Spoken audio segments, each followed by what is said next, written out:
Hey. All right, peeps. Good evening. Good evening, or good morning, or grand rising, or good day, whatever time it is that you're watching. But if you're watching live now, look at that, on time. How much does that happen? How many times have I actually managed to go live on time It's good when to I've be on scheduled? time. It says a lot about your personality to be on time, It Rich. does, It's man. very, very Normally, commendable.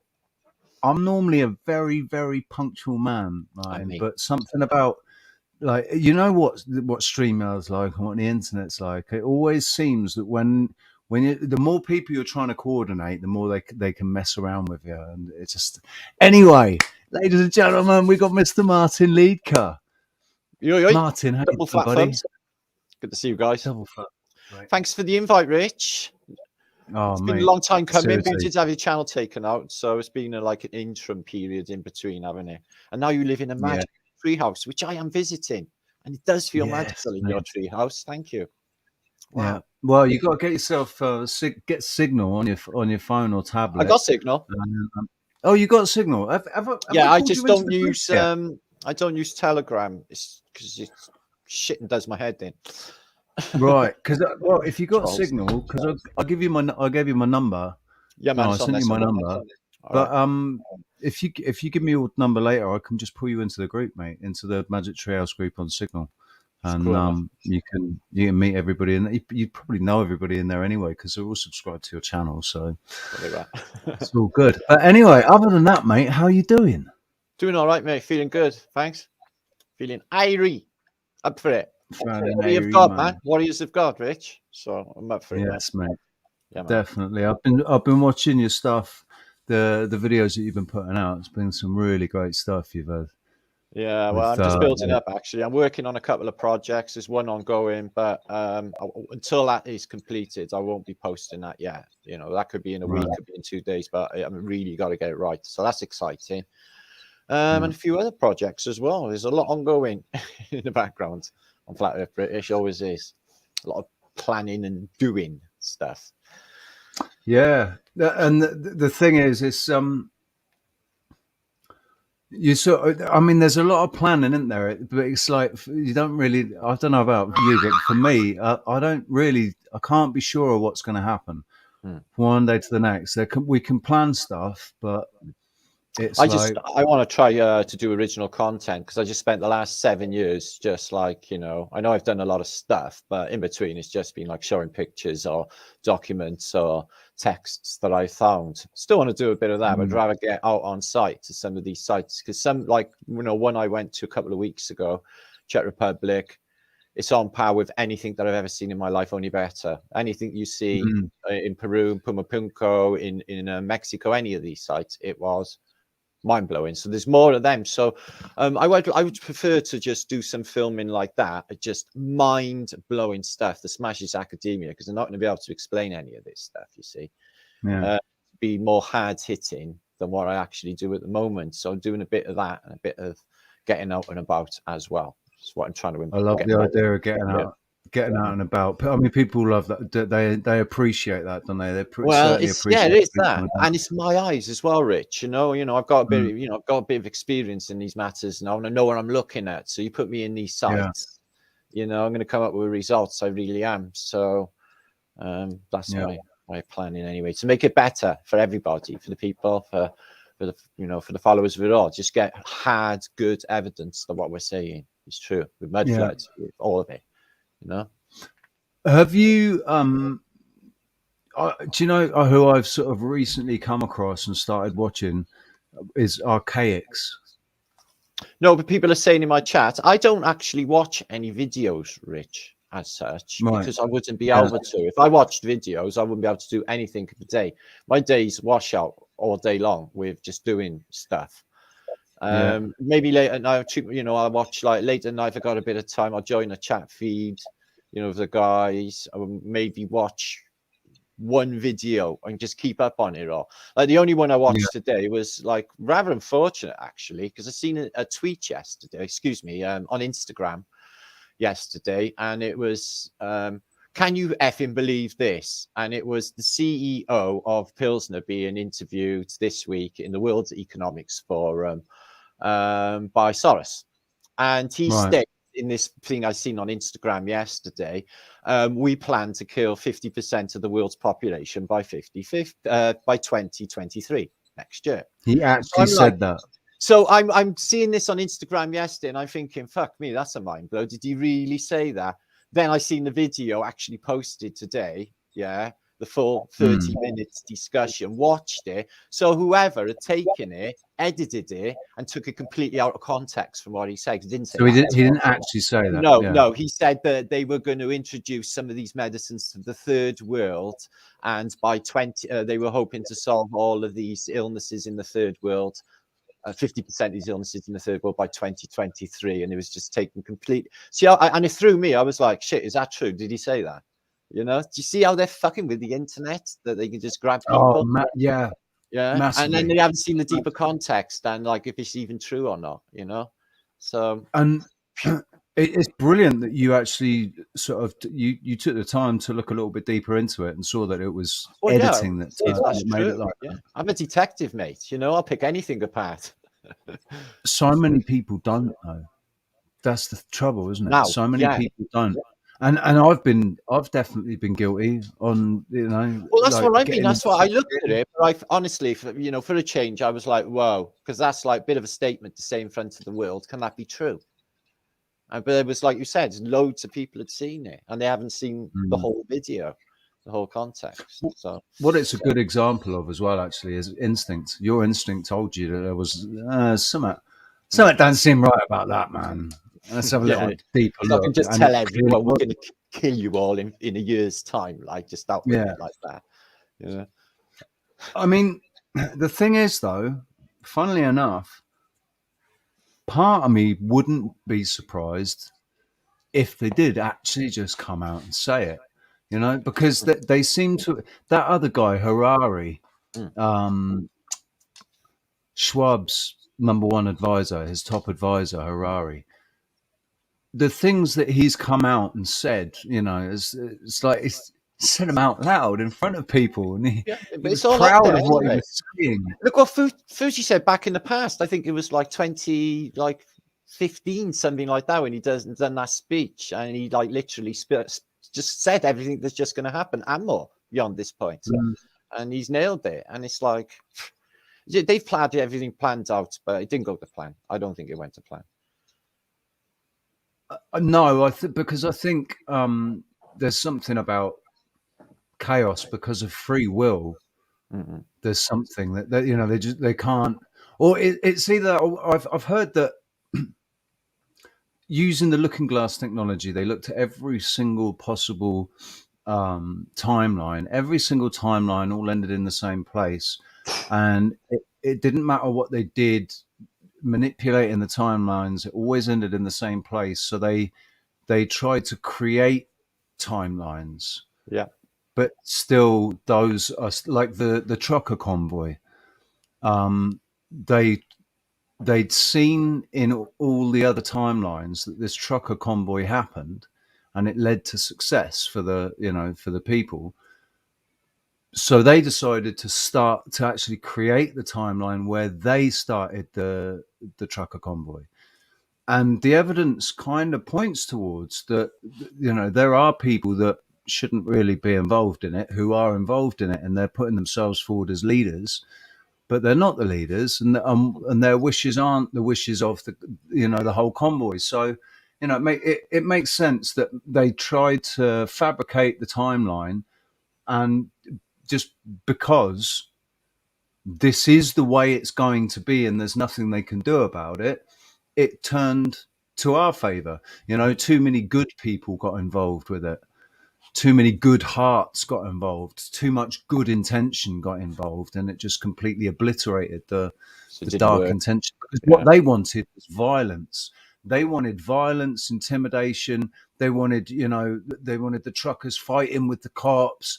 All of that. They wanted that. They didn't expect the truckers to be the most peaceful. They were amazing as protesters. They were. I was actually really surprised by Canada. I was like, look at that, man. They don't really have anything that they can, say, yeah, this was the Canadians did this. Maybe it You was know, like all the the French Canadians. They're a bit Aussies have feisty. got Australians have got Anzac Day, and you Yeah. know we've got D-Day, and Americans have got the Revolution. But what have the Canadians got? They haven't got any revolution. They're still under the thumb of the Queen. You know, they're still suckling at the teat of royalty. Um, They did Now pretty they've got wicked in World War One. I think they got that. I think they took Theory Ridge, didn't they? They've got loads of good stuff that they've done in the wars. in World War One. Well, it just shows you I don't know that much about World War One. I Oh don't no, know the enough Anzacs about were in World World War War One. One, weren't they? We're getting Gallipoli. They got like Anzac, yeah, Anzac Day, yeah. Anzac. Yeah, The only reason I legend. know Anzac Day though, the only reason I know that is because of the Australians that I've been friends with. So Yeah. when I was in Greece, I was friends with a whole bunch of Australians, and they celebrated Anzac Day. I was like, "What's this? Oh, this is Anzac Day, mate." Right, I don't think we got that everybody in Britain. drinking. We don't have a D-Day Huh? or any day. We don't have that in Britain, do we? Like a D-Day thing, like you said, to get pissed or anything. We don't have a celebration We have like of patrons' days. They have like Paddy's yeah, Day with or Remembrance Sunday and stuff, well, look but we what don't that's have. all about. Why are we doing that? Why are we remembering it anyway? Why do they have to keep reminding us of the First World War and the Second World War? Because Why they don't have. It's the only way they can get the narrative yeah, to stick. yeah, yeah. They Yeah. need the narrative to stick, so they have to keep sticking the pins in, This could and happen just again. reminding everybody this Mm. that this is what happened. Don't forget, this is what happened. Don't forget. Don't forget. Don't forget. Mhm. Because you know, I mean, we're watching it right now. We're watching it in real time. We're watching it happen right now. How they Oh, pick I and think, choose the like you narratives that they said publish. earlier, I think dimensions are breaking off like constantly. Like there's another, and just switch Yeah, constant. I really do. And I think it's down to intention in us. Like if we're having a bad moment, I think everything will shift. Like the universe, the whole thing will shift to accompany that bummed out mood, mm. right? But if you're on a higher state of, high state of consciousness, the universe responds in a high state of consciousness way. Do you think? I mean, the thing is, because it's possible for two people to be experiencing two like polarly that's not a word, Polar opposite. polarized Oh, realities where you know one person's in hell, the other person's in hell, not in hell at least, but they're living side by side, and it's all but it's not, it's like it's ruled so much by perception, mm. and your perception then feeds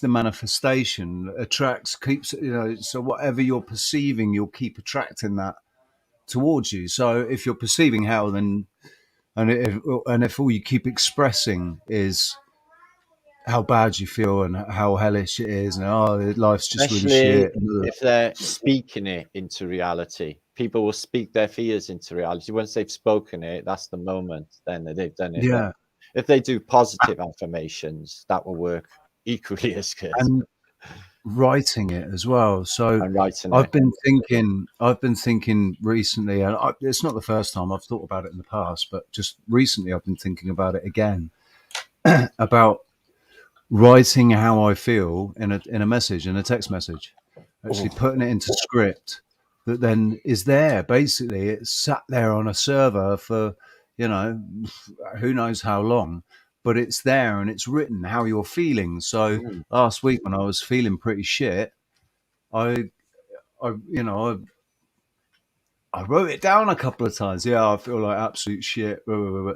And all it's doing is reconfirming it, reaffirming it. And at least if all you do,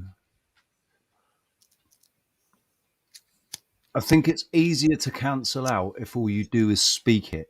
Although there's a lot of power in the spoken word, it's easier to cancel it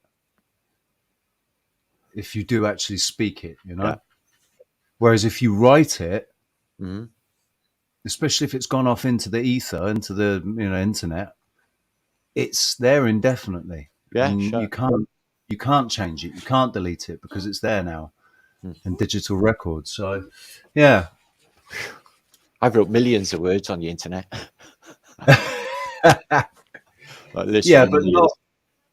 but not all affirmations of negative Never. feelings or Never. emotions. So I learned 7 years ago, about 2 months into YouTube in 2015, I'd done a video where I was just really bummed out. And I think I entitled it, Do you ever have one of those days? And nobody watched it. And I took the hint. Nobody gives a fuck if you locked out. Nobody wants to be bummed out. I get it. So don't be too. do you know what they do like? What they do enjoy, and I cottoned onto it quite quickly, was seeing people lose it, seeing people get angry or upset. They don't like seeing people depressed It's painful to watch, though, and isn't it? When bummed out. people lose their Yeah. shit, it's like agony. It's like cringy. But people with their sick fascinations, like wanting to watch a car crash, car Oh, wreck. yeah. It's that sort of thing, isn't it? I've seen a I, few things like that and it just turns off. I've been in Hangouts when it's kicked right the fuck off, and I've just like pressed out, and just left the show. Not even nosed into chat to see how it all developed because I couldn't give a fuck to that extent. And just not giving that sort of shit my energy. That's just stuff just makes you feel weak. It washes you out. You feel fucking knackered after dealing with people rowing. You're like, oh my God, that's so fucking draining me. Just be because it near drains your energy. Change It your energy. drains your energy. So there's no point. It I won't even give it to her. it gets you it gets you generate because you do whether you like it or not. In fact, we don't like it, do we? Because it gets us generating energy. No, you that we do get don't want to jangled be up. generating. Yeah, I witnessed a fight earlier, and just the witnessing of it made me get a little knot in my stomach, feel jangled up. Then I was aware that I was starting to shake, and then I was aware that I was actually getting an emotional response, like I'm going to fucking interfere. No, my voice came. That's none of your bit. So I had all of that fucking going on in like a split second, and then I identified it as shit. How quick it can happen. Literal thoughts can do that. Thoughts can do it. I can think about something that would really bug me, right, Rich? Yeah. And literally my heart start pounding. And then I'll start like releasing adrenaline, and I'll start like getting high, and I'll be like, "Fuck me!" And I like, and like literally like on the verge of a panic attack or something because it's something I thought about that really, it displeases me in some way. Yeah, it's like It's because in the moment, it's like you're in the moment. When you think about, you go back into the moment where you and the memory of, whatever it was that was dealing with that situation. Because if I refer to the fourth way that I've been reading, where he talks about a multiplicity of eyes, the different versions of yourself that deal I with was different talking about situations. it on my last post actually as well. Aspects of that. Yeah. It's like it's like my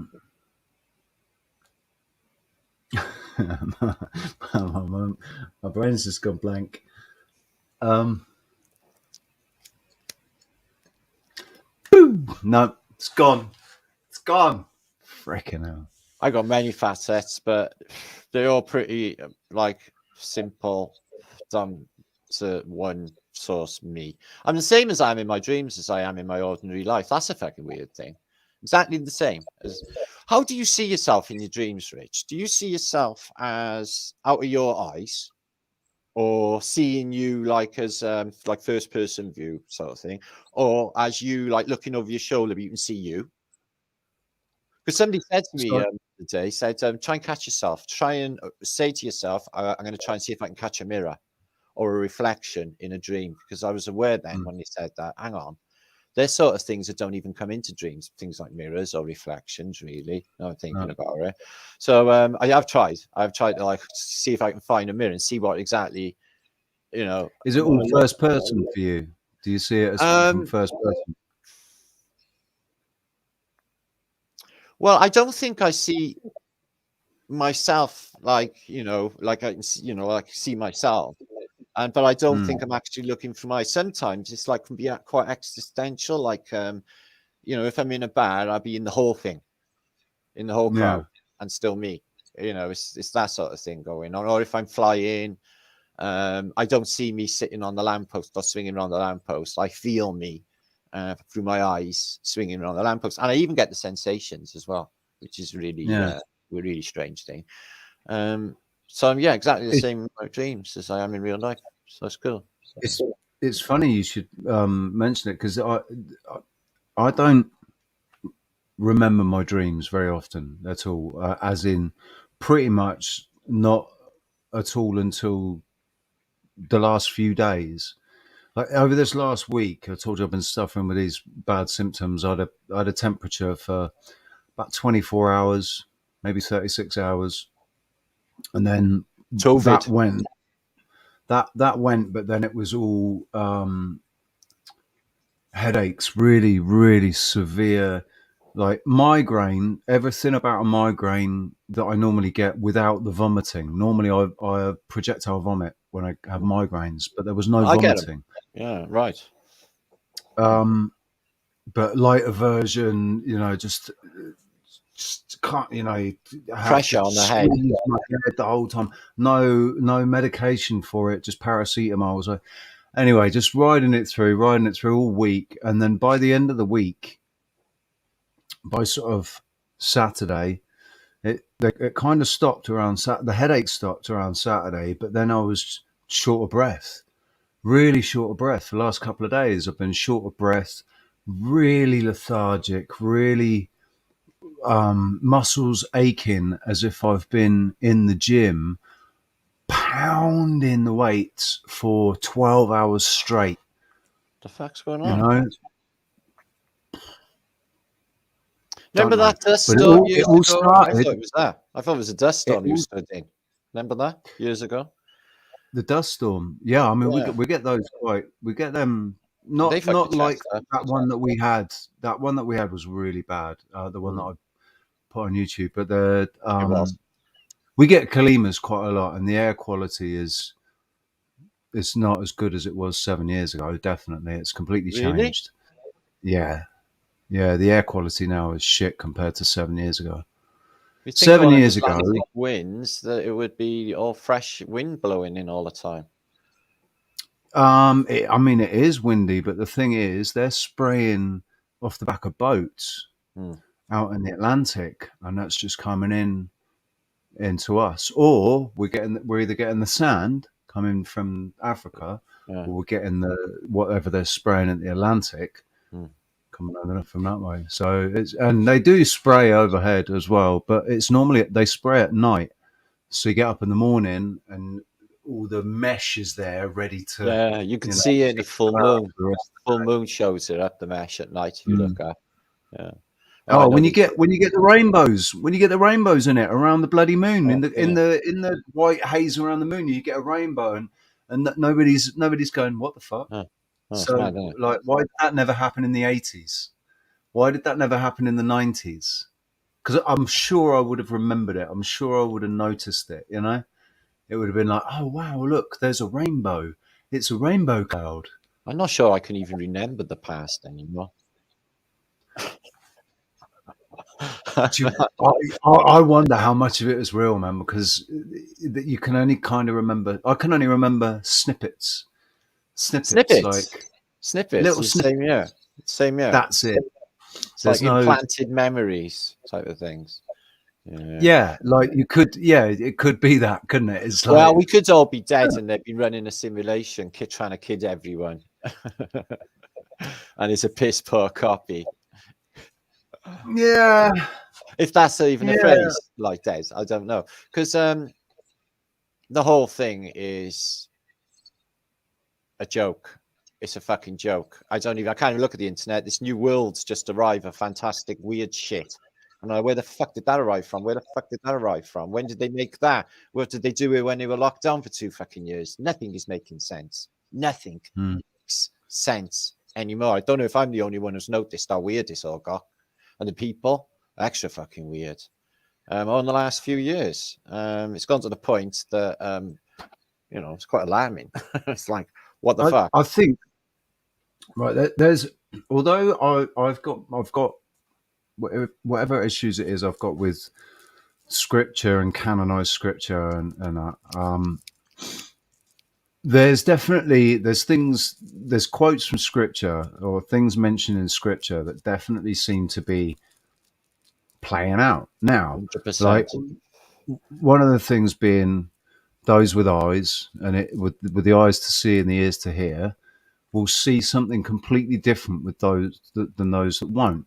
And God says that He'll strengthen the delusion for those that refuse the truth, that deny the truth. And that really does seem to be what's happened. Like the Yeah, but it's people more that have than that. point It's blank just like denied it. the cities have all just shot up out of nowhere in like 2 years. Or all of them, and all of the changes. It's like all of these newfangled foods, all of these boozes that I've never heard of in my life before. They just all arrived. It's like a Mm, whole new world has arrived, and nobody seems to fucking notice it. I'm like, what is this? Where did it all come from? Did they do all this during lockdown? It's just like the streets were bare, everything was closing down. It makes no sense to me anyway. Well, it does if you think of it in terms of simulation and things switching around constantly. Anyway, and resets, yeah. change it again. It changes every Yeah. day anyway. This thing changes every day, and it's down to every single person in you. And you know, like we're all of our having, like you said earlier, our different experiences. Some might experience a dog's life, constant. And how many times have you heard a person say, "Oh, shit in it"? It's like I seen a mate yesterday, and he went, "Oh, shit in it." It's like same old shit. It's like, well, yeah, Mm, because that's what you're doing. That's just some total of your fucking life. You wouldn't do it any other way anyway. You know, because mm. um, and that's the reality that they choose for themselves. But it's like I'm not really. This NPC thought is sort of desensitizing to them. We should really probably be more considerate. I think. I don't know. But as for Yeah. proverbs, I read a proverb today, and it was quite good. It said, "The man who professes to be wise is indeed foolish." And I thought, yeah, because none of us know everything about No. this place or anything really, do we? What is life? Where does it arrive from? What is this thing? It's exactly what I said just recently, like earlier. It was either yesterday or earlier today. I said in the treehouse, I said I just expressed a lot of opinion about something, and I was very sure of myself of what I was saying, and then at the end of it, I looked at myself and said, "Yeah, but that's just your opinion, isn't it, Rich? At the end of the day, Yeah, that's yeah. just your Why your opinion. opinion Doesn't matter matters, how just it doesn't doesn't to me. matter how strong you feel about it, dude. No. It's just your opinion. I can't prove anything. All I can say is I feel really strongly about this, you know? I feel really strongly about this, this, and this. And this Mm. seems to be like I can't say what shape the earth is. I've got no idea what the parameters are. I just know it's not the model that they say it is. It's And definitely not and all the of that model NASA that they say stuff, it is. and all of that NASA Yeah, and stuff's all of that bullshit. NASA And they stuff, can't get up man. high enough, and there's no map, and space got to be fake. And there's a few other And things as well, like the answer to Tesla, curvature. Tesla, and trips to Mars, and fucking Skynet. Oh, isn't it just? It just happened that Skynet launched 49 satellites into the air, and 42 of them were destroyed by a solar flare. I You don't even know? bother listening anymore because they're all fucking too stupid. I can't be bothered with it. Yeah, especially that Musk, whatever which one it is, and all of them. I don't believe any of it. All of it. Biden, all of it. It's just me. Oh no, It's Biden's a not real. joke. It's got Biden just right. proves that it's all bullshit. I think it's all a theatre. I think it's all a background theatre to wake us up. It's all designed. Like we can either sit here and go, they're good guys and they're bad guys, or we can sit here and go, they're characters playing the roles of good guys and bad guys to show us, to show us basically. So instead of getting really emotionally invested into things being good or evil, like the Democrats are evil and Hillary Clinton's evil and cuts off people's faces and wears them on her and all that shit. Instead of all of that, it's that's a background story that's been given to the character of Hillary Clinton, who is a bitch, an absolute warmongering sociopathic, narcissistic, pathological nut job, but that's all to play that role for us to say, this is what a psychological, a psycho is basically. This is the example of how not to be a really decent living man or woman. How not to play this game. I don't know. I don't watch I mean, I don't watch any of it. I don't watch anything like it on mainstream. Yeah, it's called opposition, and that's what they're playing. Yeah, the thing is, yeah. I can't see him letting complete go of the control mechanism. To me, they keep.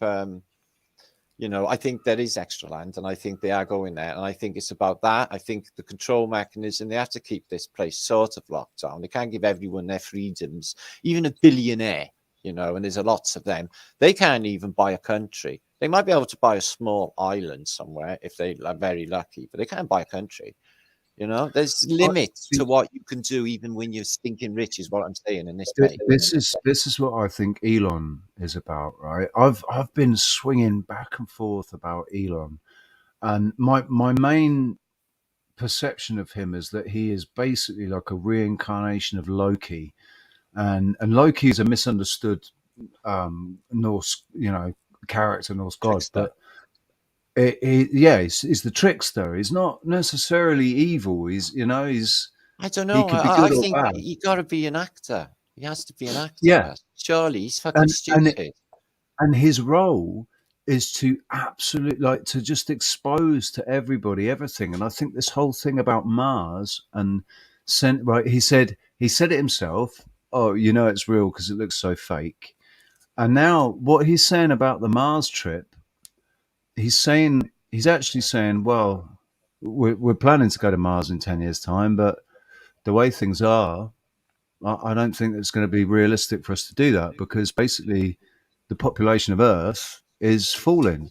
We need to sort out. He's saying that we're underpopulated and we need to have more babies before we can consider colonizing another planet.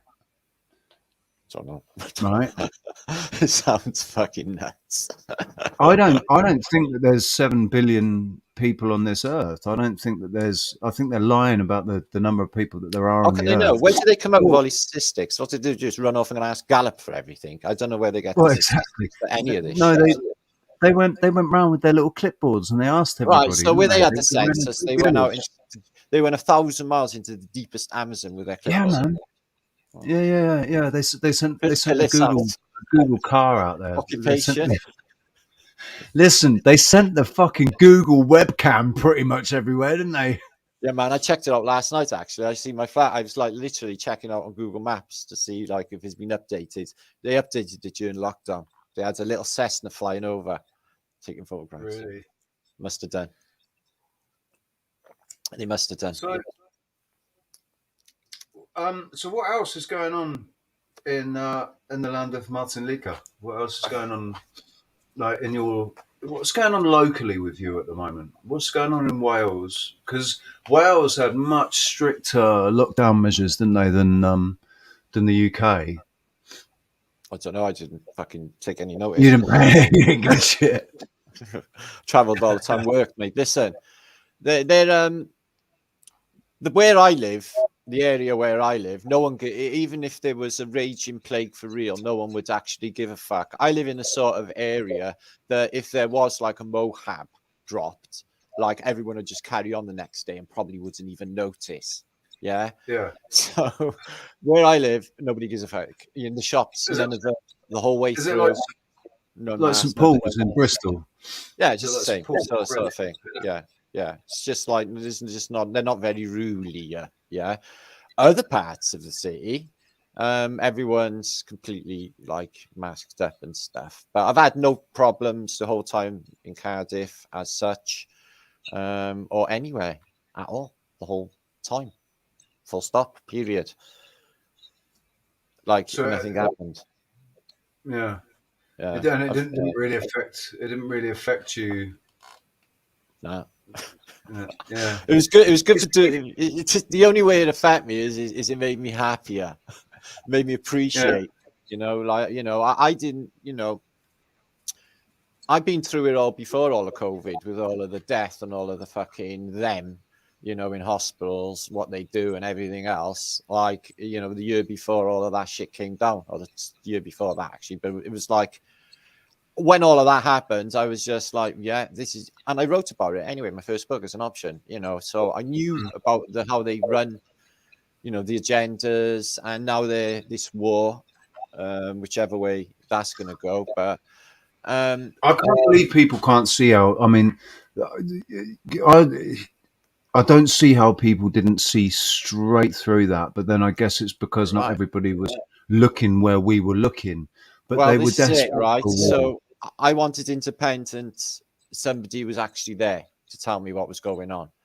So the night before last, I had a Skype call with my friend Wolfgang. He's a German, and he lives in Kiev, or did. Okay. Right. And he had to run for his life. Okay. The first night, when the sirens went off, he was outside on his veranda having a smoke, and he's like, holy shit. He hears all massive explosions in the distance, skies all fucking lighting up. He's like, he goes in, he's saying to the wife and the kid, we're going now. They start packing everything up, and then they sit and discuss, do you think we should stay? They phone a few friends. Is this real? They're looking at the media, mixed response, as you said. What's the truth? He sees this column of tanks coming in, Russian tanks. Is this real? Then the artillery opens up within fucking 5 minutes. He's like, shit, this is really early to have massive artillery fire. They're firing at something. So he said, like, to his wife, he said, like, pack up, we're going.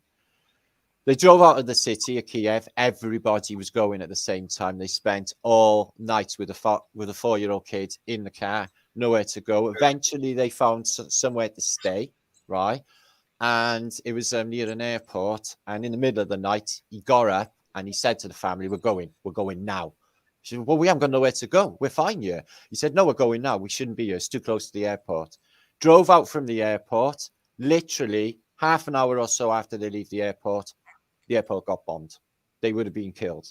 A couple of times, he just escaped with his life. They managed to cross the border. He had to zigzag out of the country, go east, go west, go east, go west, just to get out. Everyone was doing the same. And then when he got out, then he went off to Austria. He's safe now. He's speaking to friends who were still there, German expats in Kiev, businessmen, and it's a sorry state. Kiev's like not occupied, obviously. But where that front is, Donetsk and all of that, the Chechens are fighting on both sides. Nobody knows what's going on. It's mixed on the media. People are flooding out of the country in their millions, and it seems to be a major humanitarian crisis. And to be honest with you, even if people think in their mind, that's the danger, see, it's a fucking psyop. Like, I just come back from the Czech Republic. They've taken 650,000 Ukrainians in the last 2 months, destabilizing their own economy to try and, because they would have been fucked. They were Ireland was on about taking 200,000, weren't they? So people are getting killed. People are dying. This is a fact. This is from a friend, and I know I haven't seen. Do you know what? I swear to God, I haven't seen anything on the internet about it. I haven't even looked because I wouldn't believe it. And the thing is, nobody can really prove who's letting off the rockets and the missiles. Well, like I just said, there's Chechens both sides. There's all loads of mercenaries from all sorts of countries going there. There's Aussies. There's all nationalities are there going to fight.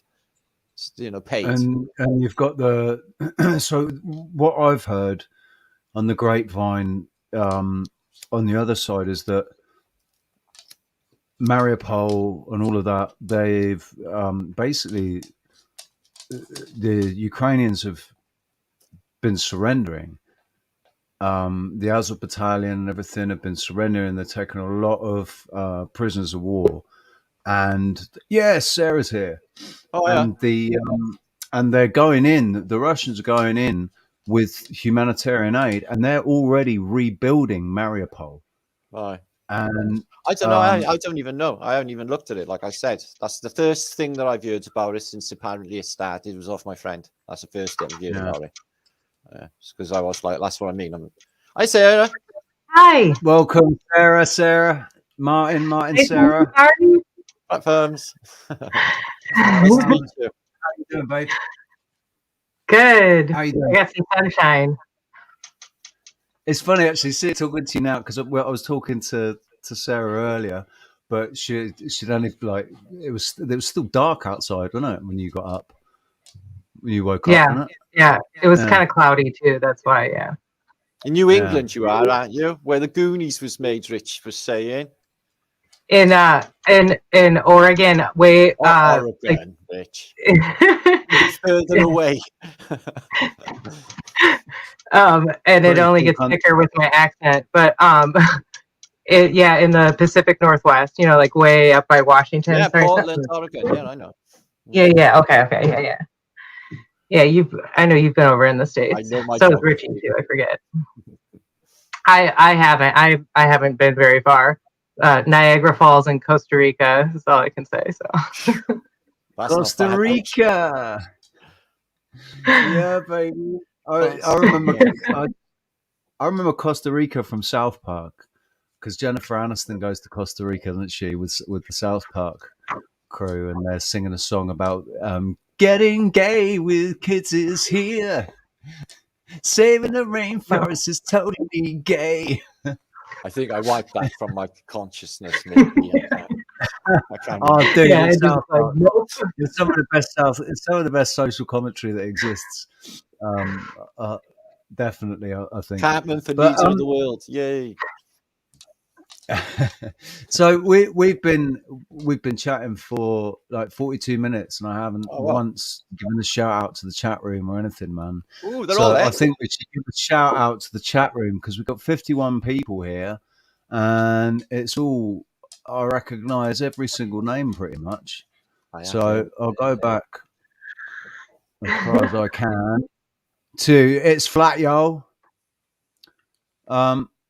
Sorry, not everybody has got wrenches. I'll just point out, and I've given out a bunch, but there's still a bunch to come out. It's because it's a new channel. So if you haven't got a wrench, don't worry, you will get one. Hippie Shake, I Heart Fairies, Dragon Sage, Sonia. Good to see you, Sonia. How you doing? We'll have to do another live again soon, sometime if you're up for that. Jeffrey Horace, I don't recognise that name. How you doing, man? Good to meet you. Lizzo, good to see you. Brian, hey, Brian's in Wales. Brian's in Wales. Send Brian love. Where is Clenneckley? It's got 2 L's in it. I know that much. Yeah, like so you can say Clint like that. Manny Silva, how you doing?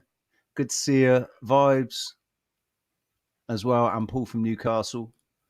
God, my mouse doesn't seem to be working properly.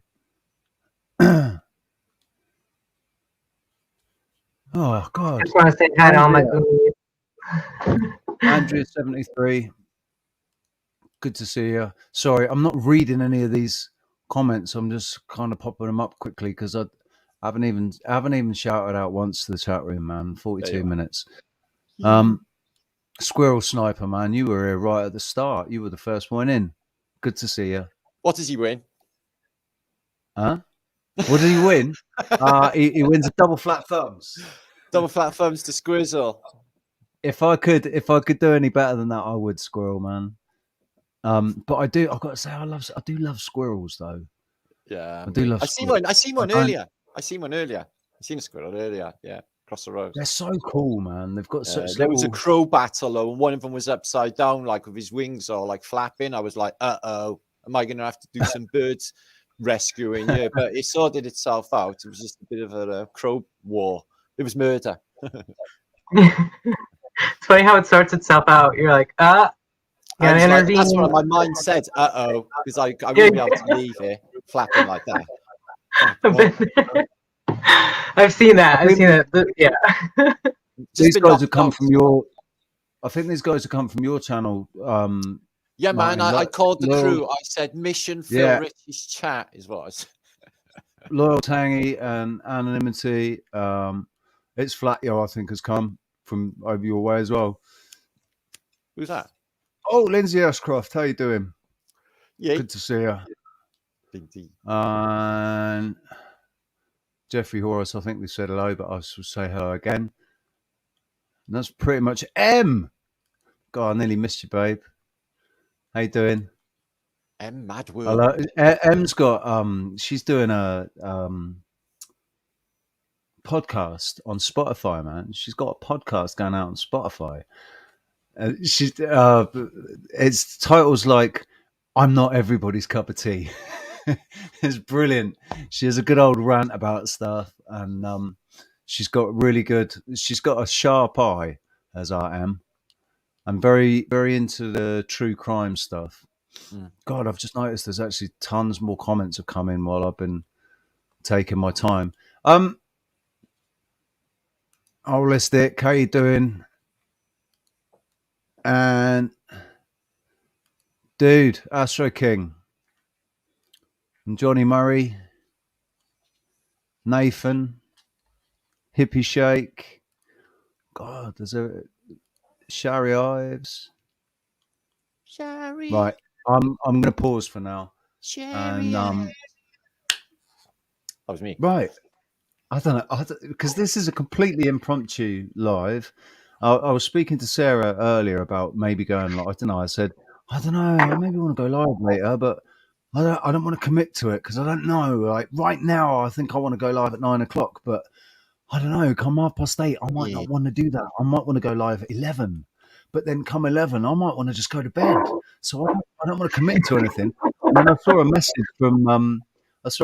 from Martin on Instagram, and he said, "Yeah, when am I coming on?" Because I'd spoken to him about coming on the channel, and I was like, "Fuck it, why don't we do it now? Like tonight? Why don't we just do it, man?" And he said, yeah. "Yes, definitely." So I love that. I love people that will just do something because it feels right. It's like what yeah, else man, is that happening feels on a good. Let's do Monday? that. Yeah, and thanks for putting up the format anyway, because there's not really that much happening out there in the ether at the moment.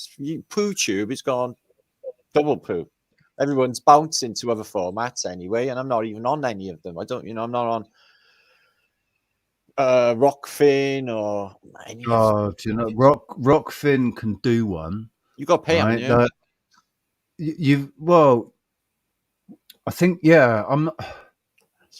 Not good. But you can apply to be a creator. So, yeah, I know. I've like, been offered. I have the offer. Do you want to join Rockfin? Like, it's supposed to be some sort of interview and stuff. And then I guess, like, right. yeah, but I'm Yeah. just like, I've just. They didn't even offer it.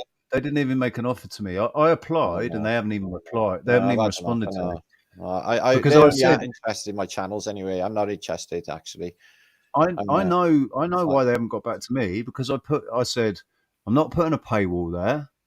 Only a few of the videos will be exclusive to Rockfin, and it's basically it would be free for anybody that wants to come and watch the videos. You can do the option.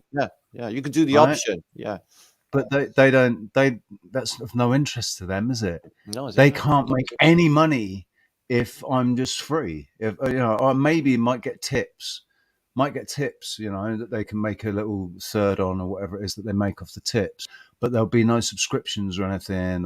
Because I'm not paying, they're not going to bother getting back to me.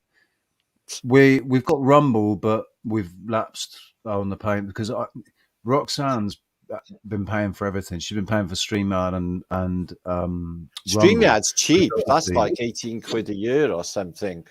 Yeah. Well, we've got the 42 quid a year one, which is $50. That's really juicy. You get a lot of things with that. Yeah. You get 100 hours of recording time. True. And 1080 picture. The rest. Yeah, I think it's just the amount of recording time that is more, and perhaps maybe the bandwidth is a bit more. Mm-hmm. But if you do, you only have to upgrade to the lowest one to be able to use HD and stuff, and to be able to pre-record. Yeah, mine's run out and it's fine. I use it. Yeah, ours has run out. As you can see, it's on the followed by the freebie, the powered by StreamYard, and that couldn't get rid of that, but can still use the brand videos that we've uploaded. I can still play any of the. Can't use Yeah, any of mine the too. background. Yeah, they're all there. Yeah, true. But I can play all of the videos that we've uploaded. We've uploaded the maximum. You can only upload 100 Yeah, I videos. got to keep deleting a few because it says it's not enough to make a video. So yeah, I know. Yeah. It's very limited the storage. So let's see if we got any questions or anything in the or any good comments in the chat. So you guys can see the chat now, can't you? In StreamYard, it should be up on. I'm reading it. Should be I'm saying, is Roxanne not feeling well? No, she's does a life. So she's probably Roxanne has got. How do you She's got responsibilities. How do you see the chat in? Oh, now I see it. Haha. Yeah. Yeah. You never used to be able to, but they've changed it. They've updated it, and now you can. Oh, so cool. That used to only be the producers that can see it, but yeah, it's better now. Yeah, Roxana's got she's her job basically is her job is her responsibilities have increased, and she's a very responsible single mum, basically taking project managing like 3 different building sites, and taking care of her family. So she's doing her best. She's doing like whenever she can, she calls me and we chat. And whenever we plan to do anything, something always happens to stop it. But that's just the way it is. It's like we don't bother getting. There's no point in getting bent out of shape about it, is there? It's just like, well, it's just that's the way it is. It's like it's not. Things are meant to be the way they play out. That's just the way it is. Yeah. Or your spirit guide's just straight up slapping it out of your hand, trying to tell you exactly. a message, like the last bit of your weed, Yeah. Big one. Instead of feeling targeted for negative reasons or whatever, it's easy to feel that you're targeted for negative reasons. It's not the first thought that pops into mind that, oh, that wasn't supposed to happen yet, or that we're not meant to. It's all good while that's happened, or that hasn't happened the way we wanted to, or the way we thought that we wanted it to, or whatever. I try not to think. Thinking is bad. Don't think. It doesn't help, mate. It doesn't. What is thinking? Thinking is bad. Don't do it. What is thinking? It's bad. Thinking is bad. They do say, if you eliminate thoughts and thinking and you're meditating, that's supposed to be super healthy for you. So maybe we shouldn't contribute so much to reality. Maybe we should just stop, look, and listen. Maybe we should just observe. Yeah. The thing about meditation, right? The thing about meditation is not thinking. It's about emptying your mind. Yeah, I can't meditate. I was a really accomplished meditator, 30 years back. But now, if I try meditating, fuck me, I leave myself open in any way. It's like all of the fucking spirits in the universe know about it. I'm just like, no, can't do it. Can't do it. And you heard it. You're the confusion. You open the gate too much, and now they flood in whenever you try. When I was 17, 18, I was into Krishna consciousness, so I was doing the mantra all day. Well, Bhagavad Gita, yeah. I felt it actually vibrate in my hands, like literally shaking in my hands, the Bhagavad Gita. So I had an experience before I went away to the Merchant Navy. I was in a park in Cardiff, just cross-legged, really getting on with my meditation. And I literally had a moment where I could hear like a million monks in unison, all joining in with me at that moment. Oh my God, reduced me to tears. I knew I did something. I knew I'd done something, life-changing, spiritual. And I knew there was more. Yeah, it changed me. And in really big ways. Yeah, powerful, really powerful. And but since all of that, when I've tried to meditate in last decades, I've just left myself wide open for just fucking all and sundry of spirit realm stuff, all flying in. Oh, Martin's opened the door. We better go and have a look because, so I just don't bother. I'm fine anyway. I can live in the now and completely police and control my thoughts. I can literally lay there, just think about some of the stuff that we've done, truthing wise, on Flat Earth British and stuff, and some of the discoveries, and literally be head to toe in ecstatic buzzness. Yeah, waves going from a body, which I've induced from O'Brien. And I can do that without any drugs or any alcohol or anything, full stop. Just me and thinking. So I do that, and I just meditation to me. It's not for me. Maybe later in life, I don't know. For me to try and clear my mind, and it sort of gets rid of my firewall. Yeah, I feel like meditation can be relative. It can be so different for everybody. So maybe in some way you still are. You don't need to do anything elaborate because you've opened up that door. Where meditation like for me, like does it? And I was gonna say, like for me, it's just being in nature. Like I immediately just I'm elated. That's it. That's my cure, nature. And you're focused on the nature. That's the what water. you focus. As soon as I'm on the water, I'm cured. I'm cured yeah. City stuff. Yeah. For me, swimming. Yeah. Oh, in a boat or something. In a boat. Mm-hmm. Yeah. Or near it. Yeah. But yeah, the city is just the vibrations are like all the time. Me too. I can't even. I live in a smaller town now, and when I have to go visit my friends who live on like in a suburb on the outskirts of Portland, crazy Portland. I literally go. I take an extra 20 minutes, and I go all the way around on this back hillside to come back into their town, so I don't have to go. I'm sorry, I'd have to see Portland. I've looked into it so much, the fire they had. There's 2 Portlands. There's one in Maine as well. That had a fire as well, coincidentally. And it's just crazy. The Tatarian architecture in Portland is out of this world. It's just... And the way What's interesting is that Portland was supposed to be a sister city of Milwaukee, Wisconsin. And I'm sure you've heard of all the interesting, especially cathedrals and architecture in Milwaukee. And Milwaukee as well. Yeah, I've posted about it. Interesting enough, though, that's where I'm from.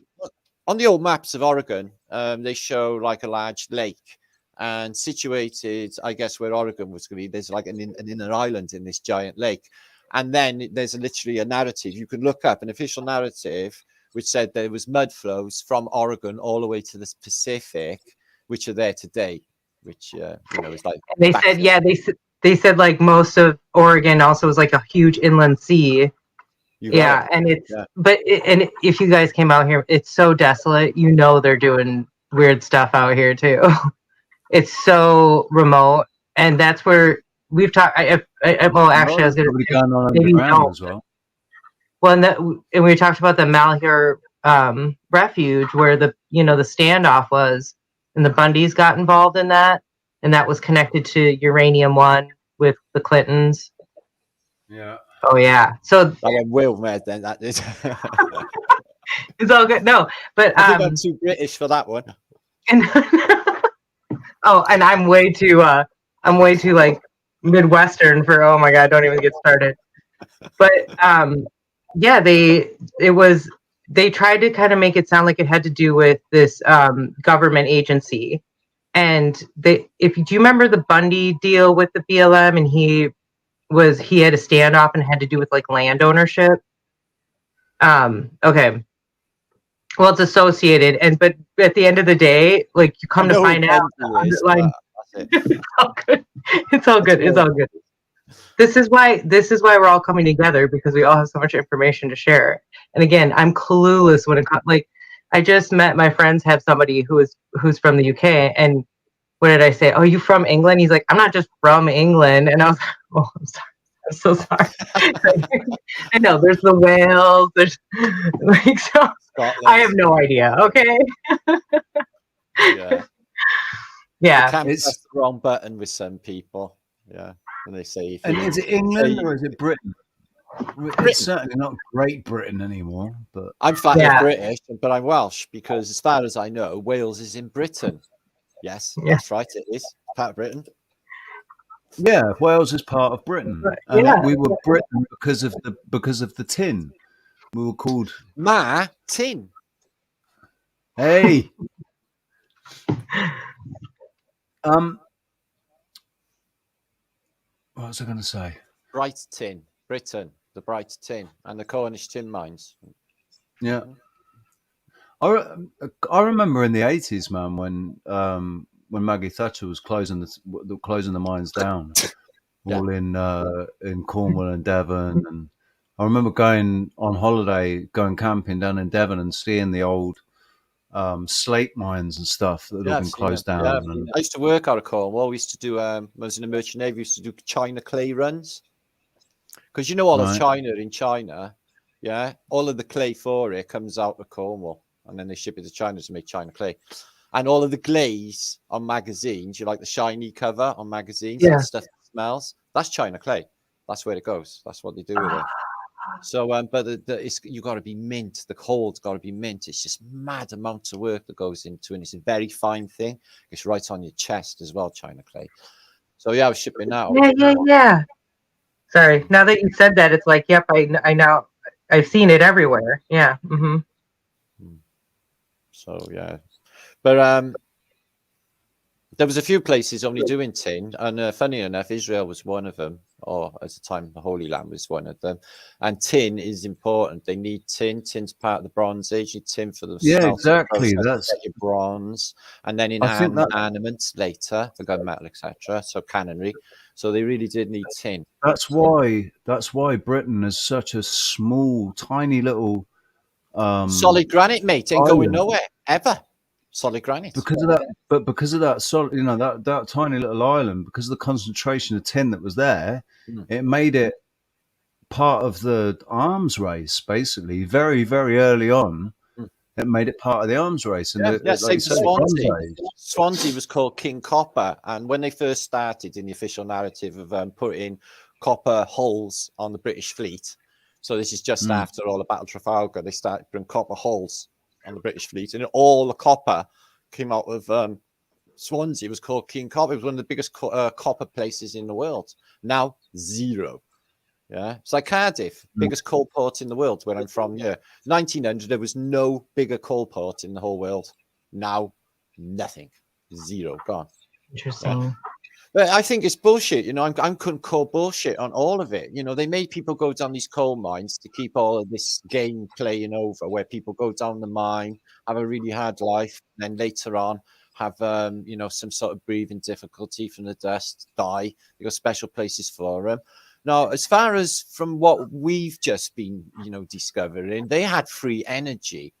And they've been using free energy, and they're scamming us on everything from airplane travel to weather to the whole thing. So I call bullshit.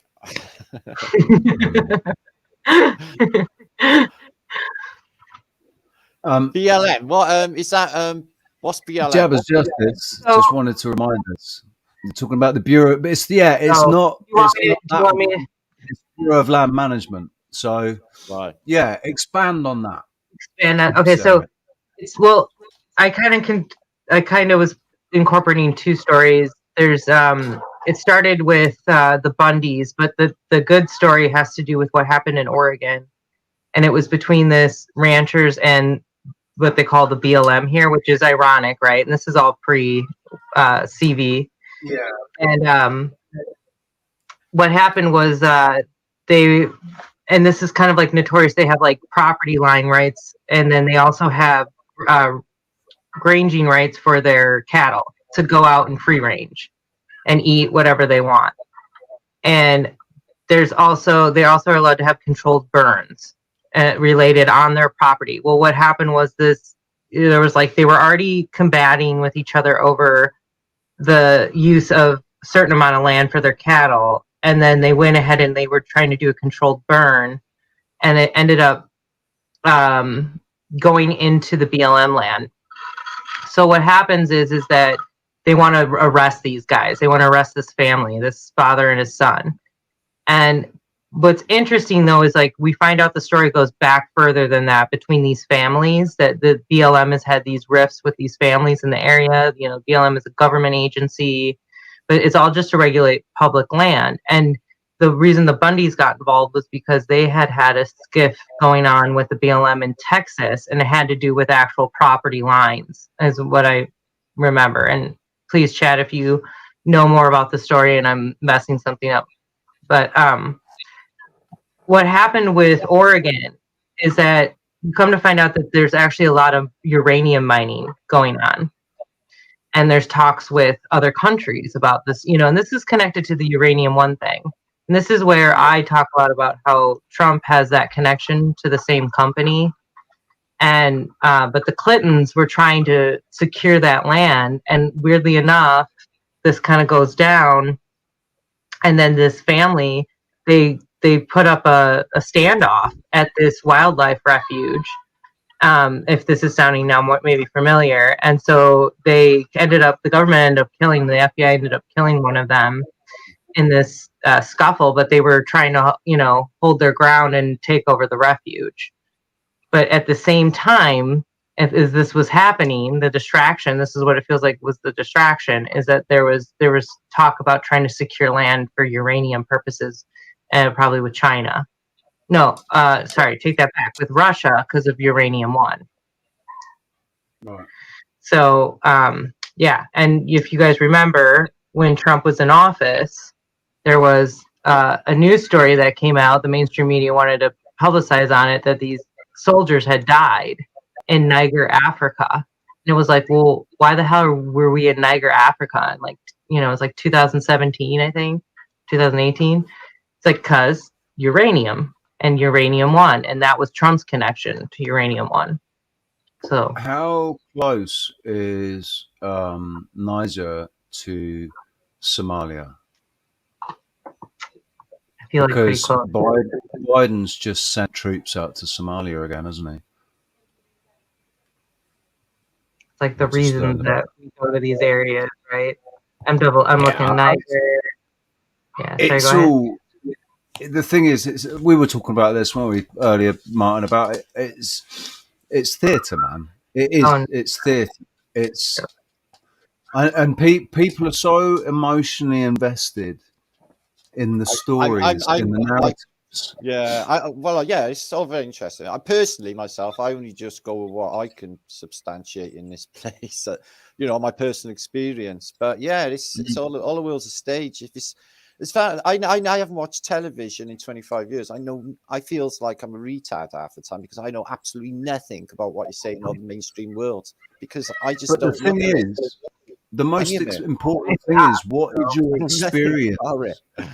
But what the most important thing is, what's your experience, your day-to-day experience, and how do you feel when you go to sleep every night and when you wake up in the morning?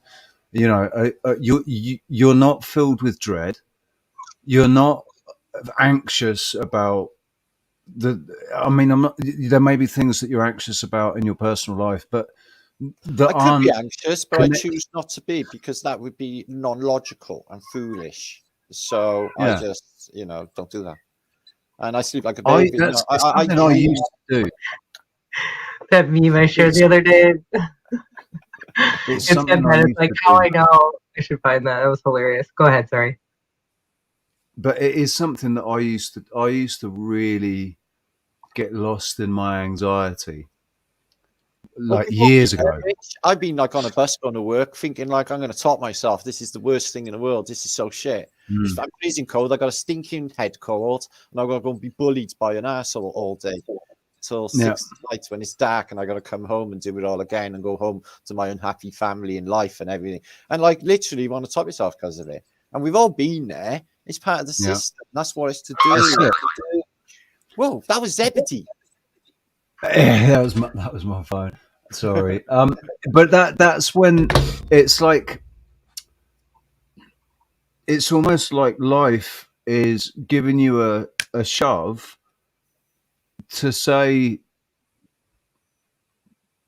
look at it, because this is bullshit. There's no reason why.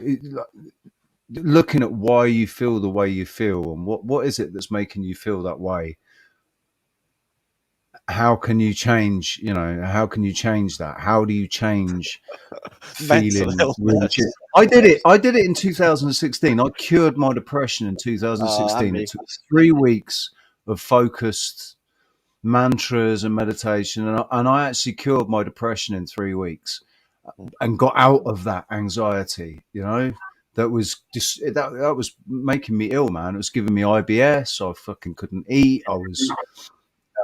It sucked. Really, really sucked. It sucks. I hate it when that happens. I usually blast it out with drugs. I was doing that, but I was finding that I was also experiencing the come downs after that, which just exacerbated it. Sorry, I'm not with you. I don't understand that bit. But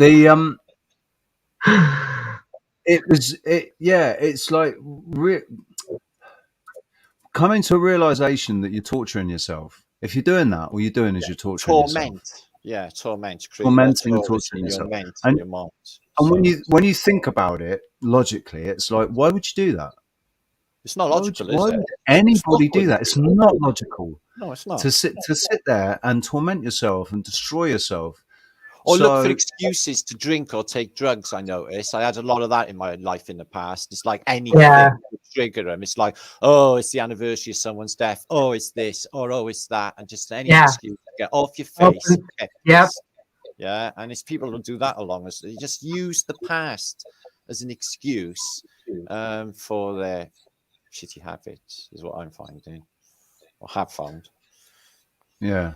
But it's part of the system, isn't it? You know, it's just weakness. Everyone seems to need to crutch. You know, it's like, oh, how many of the population in Britain are on sleeping tablets? I think it's 8 million are on sleep, and everyone's on like antidepressants in Britain. Everyone's high as a kite on government prescription drugs. Yeah, and it was worse years ago.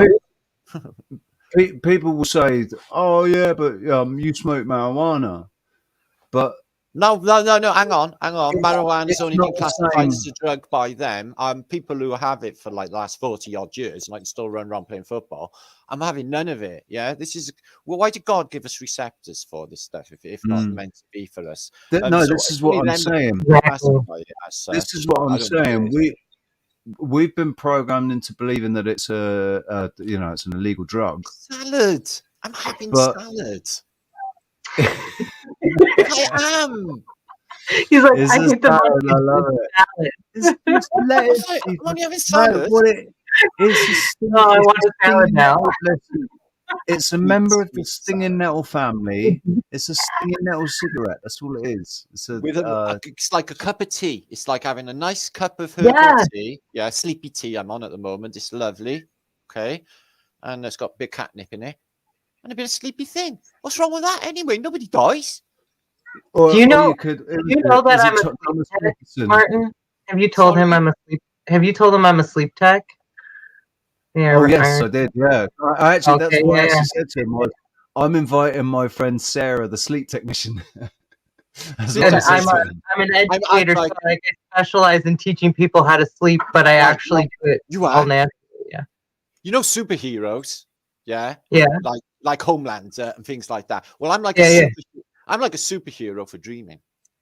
Yeah. Oh, I mean, I can't wait to get to sleep at night because it's fantastic.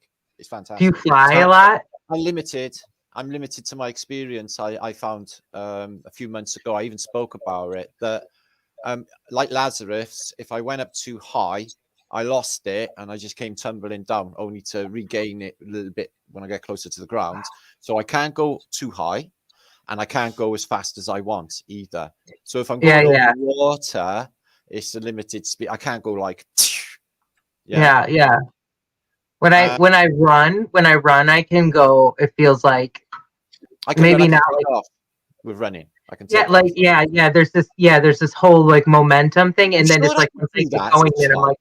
I'm sure I could do it as a child in real life. Maybe I just imagined it because it's so familiar to me, that running and taking off motion. Yeah. I'm sure I've done it. I really am sure I've done it. Doesn't it almost feel like you're like lifted up off the ground, even though you know you're just taking it, but it feels like yeah, that's what it feels like. Like I fly. Love it. I love lucid dreaming. Same. The only dreams I remember having where I Yes. had any sort of control like that, I was always limited, like you. It was when I was young, but like you, Martin, I was limited. But it wasn't. It was like I remember having one of these dreams in my sort of late teens as well, where I'd always get there'd be a really cool motorbike or a really nice car that I could drive, right? And I'd get in there, Oh, and I always start get driving, shit bag and cars. Why is oh that? no, I'd have a really nice car, a really nice bike, or a really nice off-road bike, but I wouldn't be able to get it out of second gear. Whatever it was, I wouldn't be able to get it out of There's a second message gear. there, So or I'd chat be screaming around everywhere in second gear. saying you Like, can have as fast as fuck car, but it ain't gonna make you go any faster. It's like yeah. I was Or if, thinking when he can't buy you love, yeah. The Beatles killed it, yeah. And it's the same with these yeah. big flashy cars, yeah.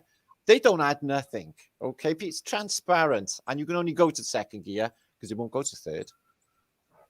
I mean, at Lesson the end of the learned. day, Yeah. it You doesn't need to matter, get does the it? It whole. doesn't matter what car you're driving if you can't go You want past a second gear. Harley? You want a Harley?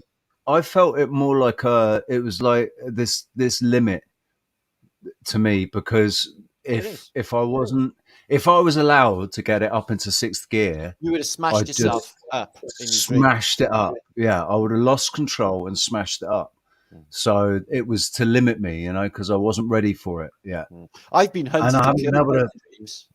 I've been killed in my dreams. I was like some guy. Me I was too. even man. He had a beard and he had one of these black sort of ones that smell like dog hair material, like wet dog, like what they call donkey jackets. Remember them, Rich? Yeah, one of them on. So they're hunting me through like in a countryside and this long roads with all trees lining, and I'm hiding behind the trees while they're shooting fucking crossbows at me, and they're sticking in the trees. Like, I'm gonna be fucked here. And I hid behind a tree, right? And he came around and he went like that and he shot it right between my eyes. And I woke up like that. Yeah. When I went like that, I was like, fuck. Do you think? Right? Do you think that was Right, my mind's out. flashback from a previous life, a soul Well, I've had memory? many of them. Mhm. See, I've had like, like I this have a lot of those. repetitive dreams of being like probably born, repetitive dreams of dying in a field with the grass blowing when I'm laying in long grass. So I tend to think that maybe Vietnam, because I've sort of thinking that the grass was blowing, maybe a helicopter. I can remember having my knee blown out near a railway line in the First World War while I was laying on a railway tracks with my Vickers gun with another two chaps, and I caught a bullet straight in the kneecap, and my knee is hurting now. I swear to God, I've had no bangs or anything with this knee, but it's given me jip my entire life, and it is really aching now, and it feels a bit swollen as well. Yeah. To be honest with you. I think you can carry these injuries over from lifetime to lifetime. I really do. Yeah, and I have a situation just like that too. Please keep going though. Yeah. Well, no, I remember like a domed, one of those like really large windows you have in Victorian hospitals with the sort of top bit like a domed light, with the wooden bit. Yeah, that was like sunlight. Trelawn's Hospital, where I had my operation when I was 10 years old. I remember that they had an arch, like big, huge archway window, like with a sunrise thing going on. But I can remember it lighting up, and I was born in a violent thunderstorm, so I can't help but thinking that, because the first thing that I perceived in this reality was thunder and lightning. First thing I heard, the first thing I seen was flashes of light. So I can remember like literally the window. But then the thing is I was laying in a hospital bed after that knee injury as well. I can remember another time as well. And they had the same window, the same type of window. So it's like almost as if like I've died in the one experience, and then boom, not even like waiting the 3 days or what have you, straight into another. Because I'm a big believer in the Tibetan Book of the Dead, the way that patterns out. I really do. Do you really choose your energetic parents for the next incarnation? Literally the ones you feel drawn towards, because that's what's supposed to happen. So I think karmic connections, loved ones, I don't think it's just this life. I think we're karmically connected lifetime after lifetime. I seen this gentleman, right, pulled me on the streets of Lincoln when I was on tour, right? He was selling flutes. Yeah, it's a black gentleman. He's the only one in the whole town, yeah? Cool as fuck. He went, there you are. My God, it's been a while.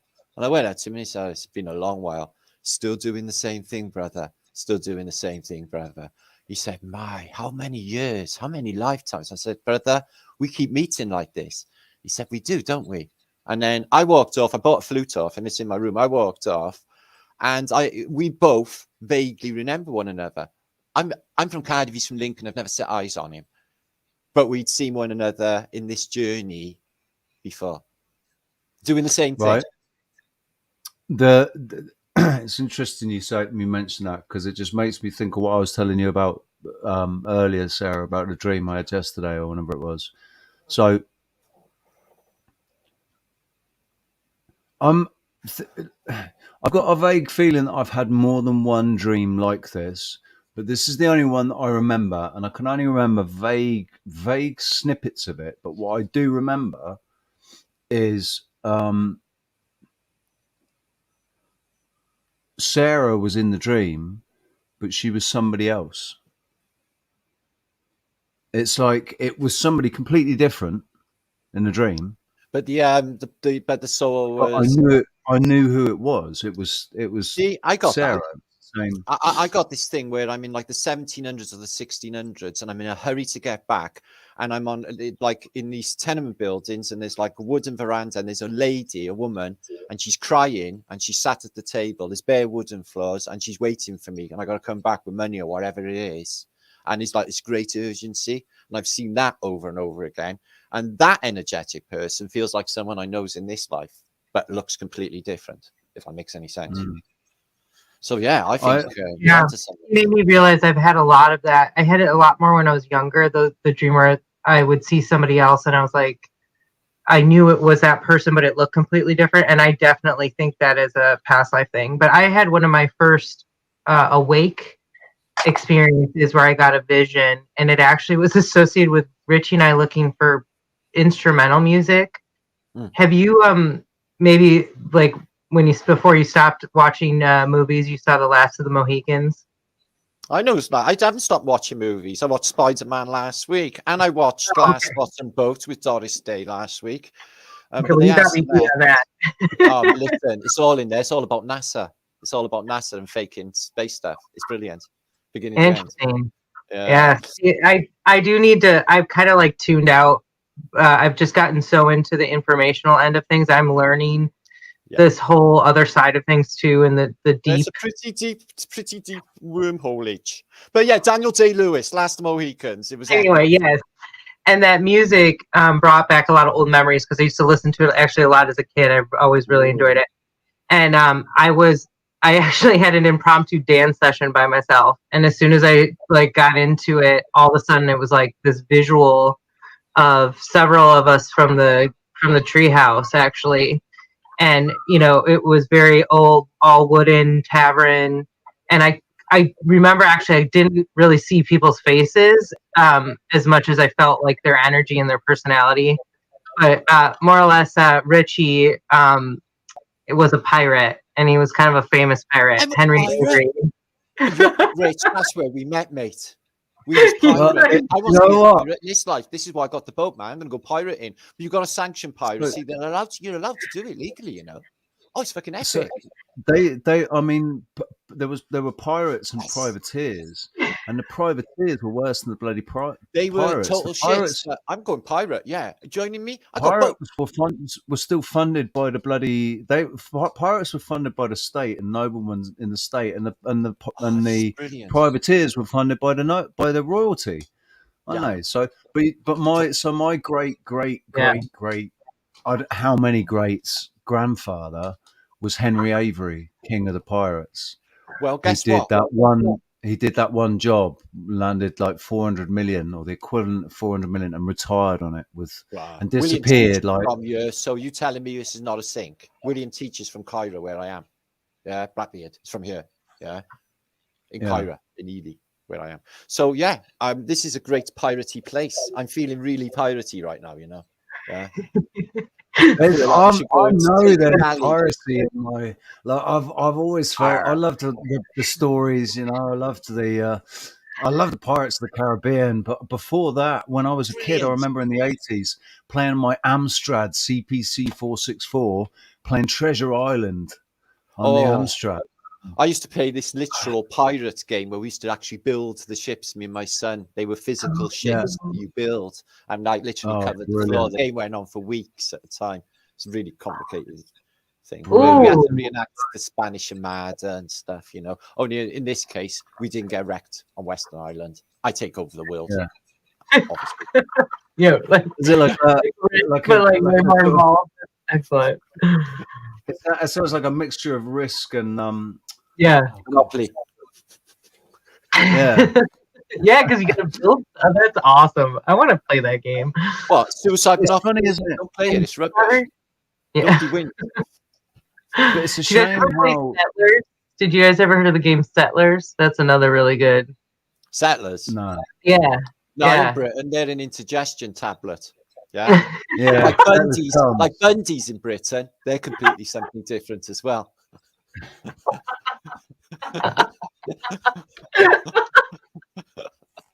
Things just don't translate today, you know. We manage. Right?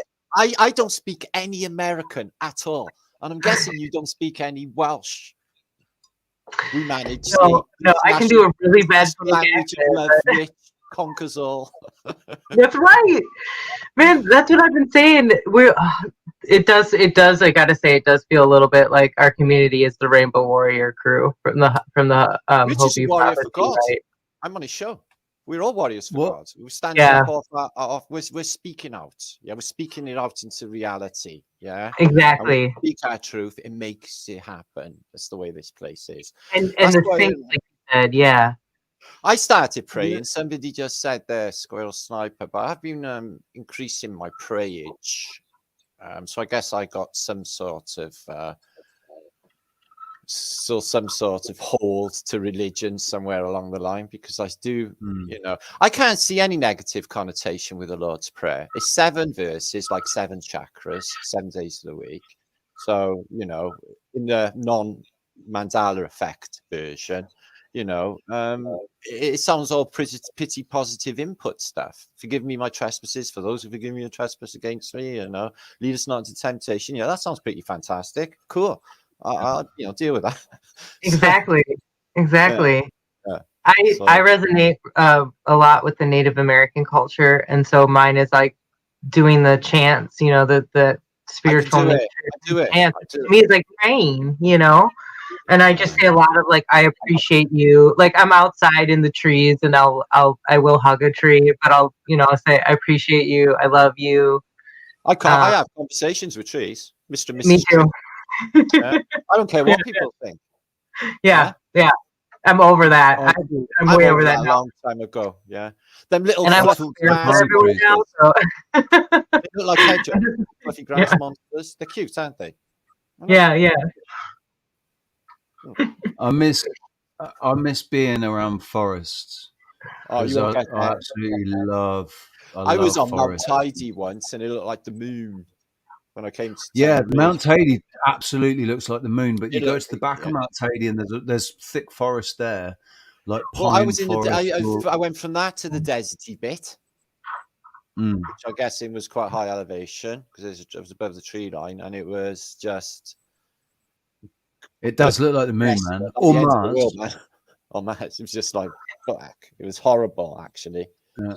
Look at, there's places near Crater Lake that look like the moon, and it's very pumicey stone. Because I live near one of the wonders of the world, Crater Lake. It's like the deepest lake, and it was supposed to be a volcano that blew.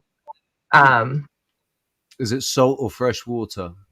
It's fresh. I jumped into it. It's the coldest thing. It was, and it was scary. I have a little fear of heights, but I always like to push my fears for some reason. So, when you're jumping in, it's so clear. You can see 2,000 feet down. So you feel like you're just going to jump in. You're just going to keep going and going and going. It's amazing. I can show a picture of it. But I bet it's cold you because be able- it's so deep. Yeah. Would you be able to go in there at night when you can't see what's below you? No, you would die. I would die. I can't swim very I well. would freak myself out, man. I couldn't even go in a swimming pool at night without the lights turned on. I would be like that. Because when I was a child, because I'd freak myself out about something grabbing me, like grabbing my leg. So in I Wisconsin, in Wisconsin, it's the land of 10,000 lakes, but it's not clear lakes. There's a lot of iron in the water. So, and there's a lot of it's not seaweed, but it's, what do we call it? I can't even, Algae. I don't know why. Yeah. And so I've got your legs. Of Oregon. I've got a pot, right, in there of Oregon algae tablets, which I've been taking. Really? Yeah. I had like a care package of like sort of herbal stuff sent from someone in the Pacific Northwest. From Jenny? I've connected with her. No, she's in Portland. No, Stephanie. And cool. Very cool. Yeah, some like rose stuff for your skin. Rose water. Yeah. I know about that a little bit. I haven't myself tried the algae, but I do. Oregon's got so many cool different herbal remedy options, and we have the microdosing for shrooms here. So yeah, I haven't had any shrooms in ages. Can't really get. Out of interest, Martin, have you got a PO box, or did you share your address? Right, did you just share? Well, I've been docked so many times. I don't think it even fucking matters anymore, really. Nobody's gonna come here. They'd be fucking like in dire trouble. So I have got a website I'm just building at the moment because I'm doing a book preserve. I'm going to save the books for future. So I've got a place to put them. I'm going to be getting a van going there next week or in the next couple of weeks, taking the first shipment of a ship ton of books to the book reserve. What books are you going to preserve?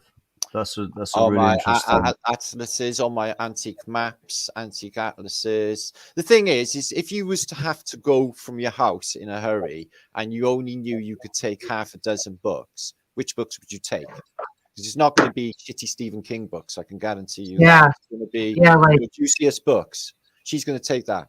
Yeah. So that's one. Most important books of information, like that would be perfect for information to hand down to the kids in the future. Because they're literally squeezing it out. They're getting rid of all of the books. As you know, libraries are closing down and eventually. And they're rewriting them. They're rewriting them.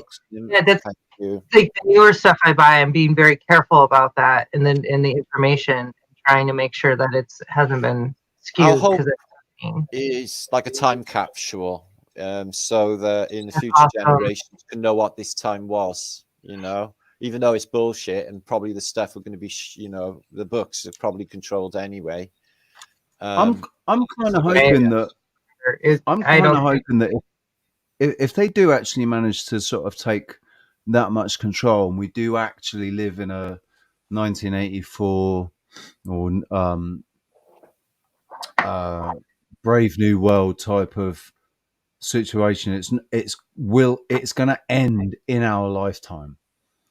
We won't die in that reality. It might be a reality that is experienced, but it might not necessarily be experienced by us. We might witness it. It's like what you were saying about the last 2 years, Martin. Your experience of it hasn't reflected everybody else, what's been portrayed on mainstream media and stuff like that. That hasn't been your experience. It hasn't been my experience. No. I've experienced little bits of control, and that at the height of the lockdowns, I got stopped by the police from going between provinces, but yeah, I mean, other than that, it was just there wasn't much skin off my nose. It didn't change my life a huge amount. And they don't apart from when it stopped me working. Apart from when it stopped me working, then that massively affected when my life. The pub closed down, didn't it? For duration. Twice. Yeah. Twice, and then the whole business with like my situation now. That's a shit. It's fucking, you know, it's a nightmare. It's frustrating, but I know about that, brother. I'm not seeing what I'm seeing portrayed on YouTube by other channels or on the news. You know, I'm not seeing those. It's interesting what you said about the fight that you witnessed, because I watched a video that somebody had shared about the state of New York and about this woman getting assaulted on a train by some guy, and like asking somebody to help her, and just there was one guy filming it and praying for Jesus' protection, but not doing anything, just filming it, not going and trying to stop the guy. You know, that's not the world we live in. Not one man stood up to do something. Let me give you an example. I think if that happened in London, maybe nothing. Maybe that could happen in London, but I don't think it would happen in, like, I don't know. Do you hear? Okay, real quick, you guys, you obviously heard about what happened in Texas, right? Just the other day. Hmm? Yeah, you heard that they waited an hour, over an hour, and that people were screaming and freaking out, and they tasered a woman to hold her back. Yeah, like, yeah, and they were handcuffing. You're not human. You're not human. Yeah, like they were handcuffing parents and that, and they went. They went in. I don't. Fuck. They went in and then they retreated again, didn't they? Because they were waiting for riot shields, because they might get shot. I watched Matt Walsh's. Matt Walsh did a good commentary on it, but that's just another distraction, though. That's just another. That is the thing. The Demotwats. The Demotwats playing their. I mean, come on, it happened last time. Obama. Well, if they were really trying to make a case, see, this is what I feel like they're just trying to. I don't understand it, because I feel like if they're trying to make a case, that wouldn't have come out. That information would not have come out. However, they held them back, or they would have closed off the scene so nobody could have seen that. Do you know what I mean? And there would be all this. Because it's part of this is part of the. Come on, wake up, people! Is it on the news? That's what it does. On the news. Say that again, man. Is there any of this on the news? Yes. All right. Yeah, sorry, mate. Sorry, dude. I'd probably have a culture shock if I watched the news. I wouldn't. I mean, the thing is, it probably won't surprise you. It's just that there's been a spout of mass shootings. Like, so the last narrative is over. Then they went to the Ukraine narrative, and that really didn't stick with people. So now they've rolled out the mass shootings. Now they're going to have people running around shooting people, and they'll only televise the ones that involve white men, because there's been a few that haven't involved white men, but they didn't really give it the, you know, they just talk about that, you know, mainstream wankness and mind control. Yeah, that's why. It's all mind control, man, and it's also, you know, to try and feed this narrative. But the thing is, the narrative's crumbling as soon as they're building it. It's crumbling. Or certainly with a lot of people, because they can see right through it. That's the thing; they can see right through it. They never give you any evidence anyway for any of it. Look at when Lady Di dies. Yeah, that took me like literally about a day to work out that there was something wrong. Yeah, I was like, oh, all right, then she's got mangled in a car. Right, there's a cameraman there. He's taking a photograph of the car. We got photographs of her dead. Brilliant. They'll be out now. We can find out. And then time went by, next day, and it's like nothing. And it's like, no, and I'm just literally thinking to myself, all right, then everyone's crying their eyes out here and all of this story. It's like, where the fuck's the evidence? Do you know, that was weird. Yeah. That was a little miniature wake up, and I didn't realize quite what I was waking up to. So all I saw was the amount of. It was just like on every single fucking channel, 1, 2, 3, 4, and 5. If 5 was existed, I'm not sure if 5 existed then, but 1, 2, 3, and 4 definitely. Every single channel It was all about this. That's just all they talked about. Yeah, did you read it? And I know. and I was like, I'm just not going to watch TV anymore because that's all that's on. No, I was like, I'm And I not buying switched this. TV I off. was like, no. I switched it off and like I was like, stop trying to make me feel bad all the time about this fucking dignitary that I've never met and isn't part of my life. You know? Oh yes, it's very sad, but is it that? Does it have to be that sad for everybody? For her family, yes, Your absolutely. country was bawling and crying except for her kids. They couldn't give a fuck. Did you see them at the funeral? The interesting thing is, No dude, emotion. is that Nothing. did you see? Have you heard about the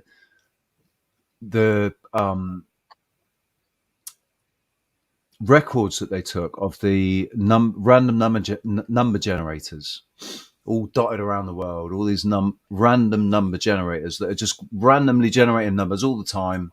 They're there all the time doing it, right? And they go back and they look at events like Diana's death. Oh, that's and Diana's death.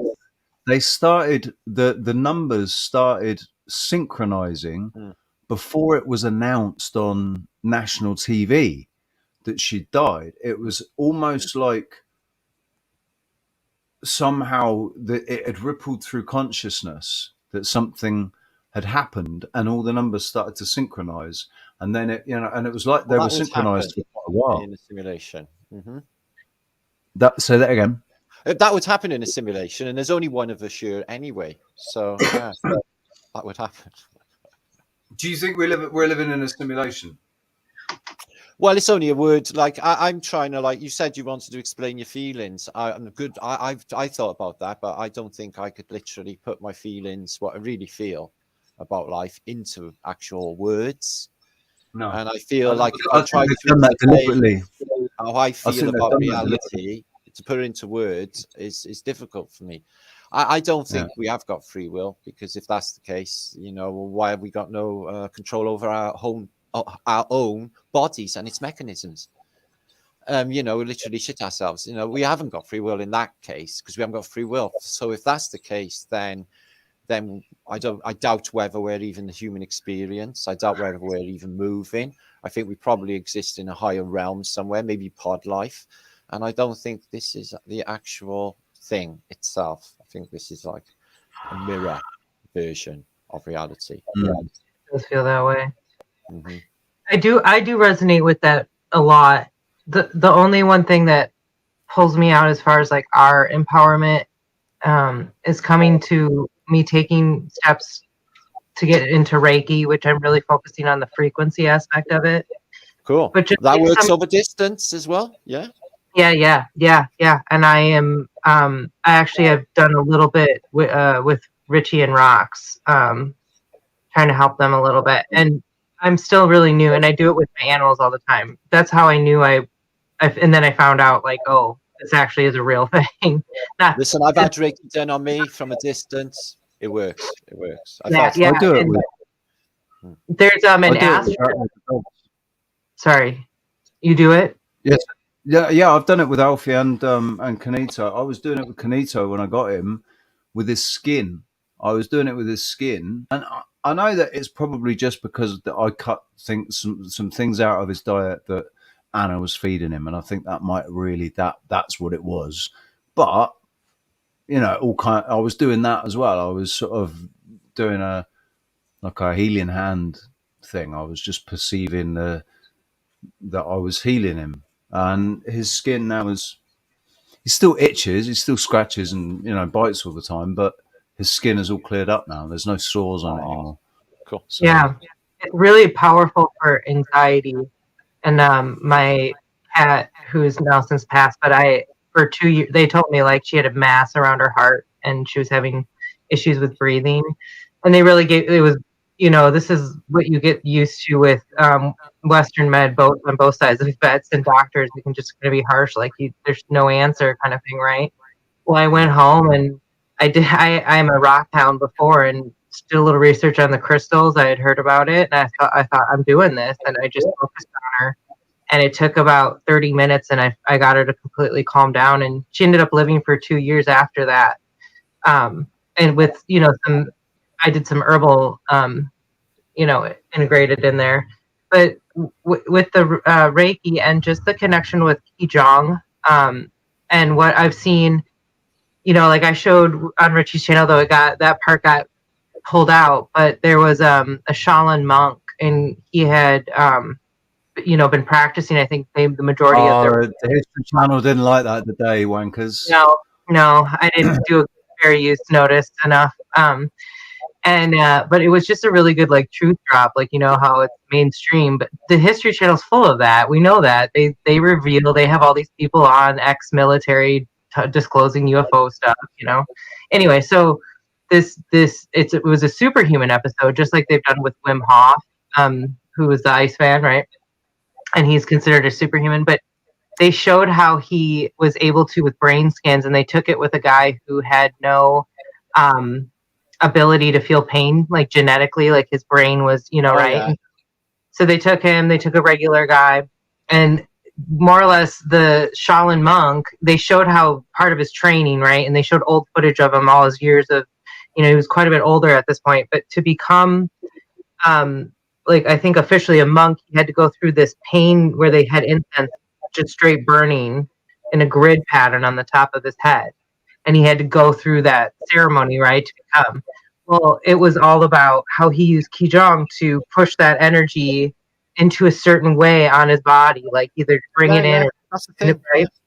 And so they can turn off chakra points, these monks. They can literally like go like that on a part of your body and like literally either turn off pain or make you in pain and come back and turn it back on again.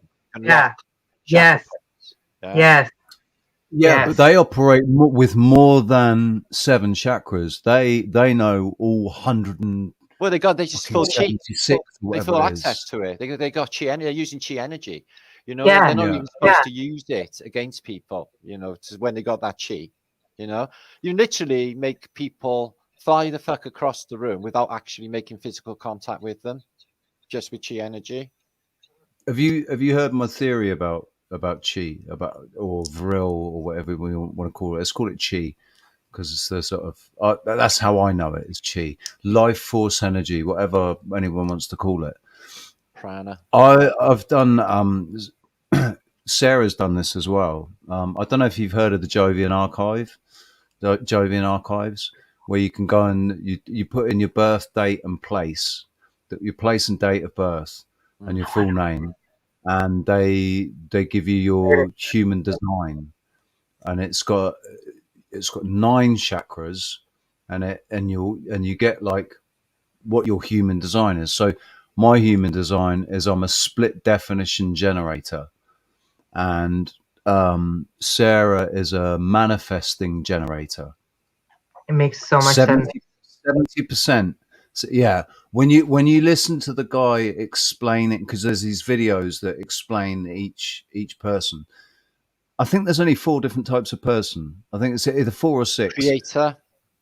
And the manifester, the manifesting, like so it's a smaller percentage of manifestors, but 70% of living men and women are generators. And we generate life force energy. We are basically generating the chi that is being used by it's the life force so it's part of the ether, it's part of the living energy within everything. That's coming from 70% of people. I hate using the word people because of the legal implications of it. Yeah, that is. So living men and women. And like Sarah said, it makes, like, this guy is called Richard Beaumont, right, who explains the type.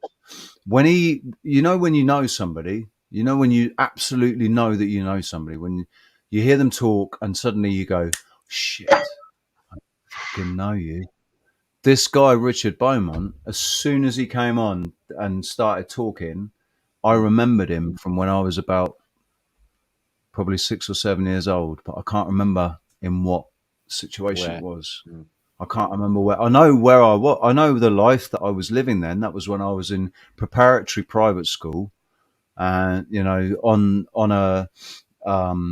a path to go to Eton or Cambridge or wherever through the private school route, become a Freemason, all of that shit. That's the path that I was on at that time. Or when I was like 5 or 6. I don't know if I remember him from my private school or if I remember him from before, but I had a friend later in life called Jonathan Beaumont. So the name Beaumont was familiar to me anyway, but the person, I absolutely fucking know him, everything about him, his mannerisms, the sound of his voice, everything. I know him from childhood. And when he described what a split definition generator is, he describes the person, I was sat there just with my mouth agape, like, shit. That explains it. You know, that kind of explains it to me why nothing seems to, like, it doesn't matter how bad things get, I'm never going to stop. Doesn't matter how bad things get, I will never, nothing, you know, I'm not going to kill myself. And as far as I've experienced so far, nothing's been able to kill me. So I'm just not going to stop. Basically, I'm just going to keep going. Right? And if things knock me down or weigh me down or whatever, I'll get through. You know, I'll always, in the end, I'll get through it. And I'll climb back up on top again. Nothing will stop me. And if I'm generating life, if I'm a generator, as a generator, generating life force energy, then that explains why it's like it's not even a choice. It's not even a choice. I don't really have a choice in it. I can't, because for me, suicide is not an option. So, well, it'd sting a bit, wouldn't it? I just think that the potential ramifications. No. I don't think chemically you're meant to do that. And there's another thing they do is that they fill up people with drugs as well before they die. I don't think you're supposed to be on drugs either. I'm not a person, I mean. Or drunk. You know, I've got to admit, if I'm going to go, I think I'll probably rather be off my head when I go. That'd be, you know. Yeah, but not at least then, that would be bad. Well, it depends what it was. Right? If it was like DMT or something, it'd be pretty cool. That'd be different. That'd be DMT different. or Mike. I'll just actually drop acid. Like an extended, that would be nice. Yeah. I've tripped on a plane. I took half ounce of mushrooms on a plane once. I thought I've never tripped on a plane. It's going to be groovy, and it was. It was really good. I feel like it would freak me out. Like I tried them in in all sorts of situations. Like I used to, if you're comfortable when you take them. They used to have them in school. Tripping, sitting in fucking registration, tripping my tits off in school. The thing is, the teachers used to know it. It's like, he's fucking tripping. You carry on. I feel like that was me in pot because I used to get paranoid with it so easily. And then part of it's like when it became legal, you could regulate exactly what. Let's say that again. I never get paranoid ever, and I've been smoking over 40 years. But when I was in the Czech Republic, I got really paranoid.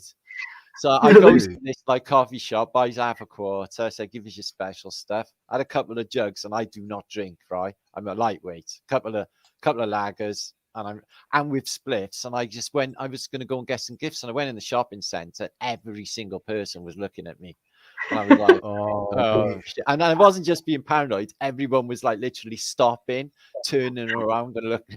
I probably walked in. Like, you're a new face.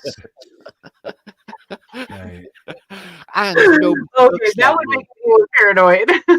Yeah, and I was like, I don't think I'm going to be doing any shopping or anything. I think I'm just going to go because I feel like everyone's looking at me. Hey Martin, I'm 6 foot. I'm almost 6'1". How groovy! And so everybody, that's how I feel. Whoa, that's a tall. That's a big bird. That's good. good. It's taller than me. You'd be like 6'3" with heels on. I'm Xena, with warrior most of my princess. boyfriends most of my life, most people most of my life. It's all good.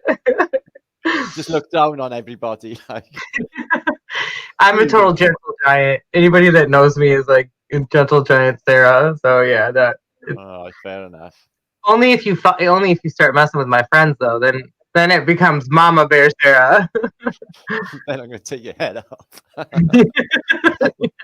You know, it's been pretty much a rule that the biggest people that I've known, especially muscle wise and that, have been the mellowest. No, mate, listen, I've had fights with loads of big fuckers. They're always scared of little fuckers like me. Every time.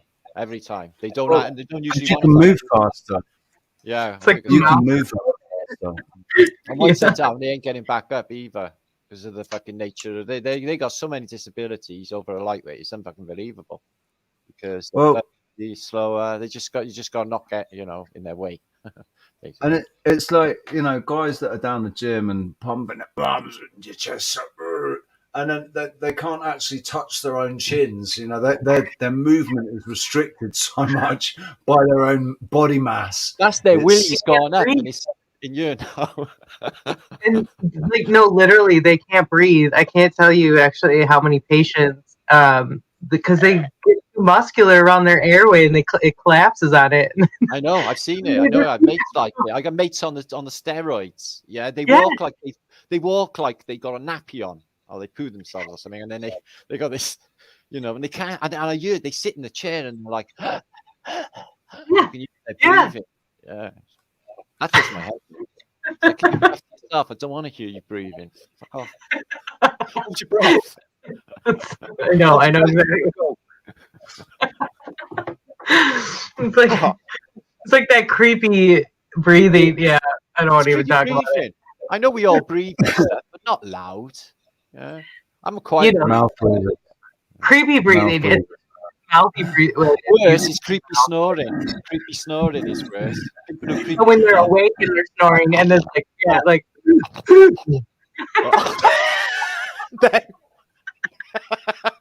they make you fucking.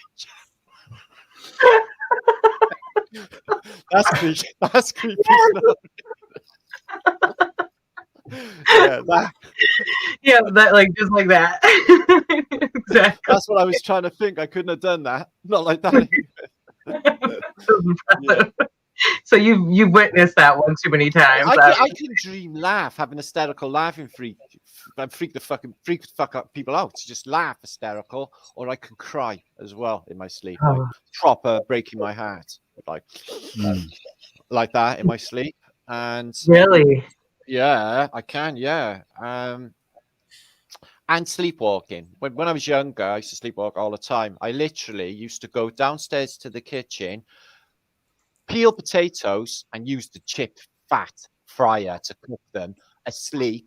4 a.m, yeah, and like make a nice healthy chip butty with tomato ketchup. Sit there, eat it. Everything would be off. Everything put away. Go back to bed, and I would know nothing about it. My mother said she used to stand behind me, and I would never see her because I was asleep.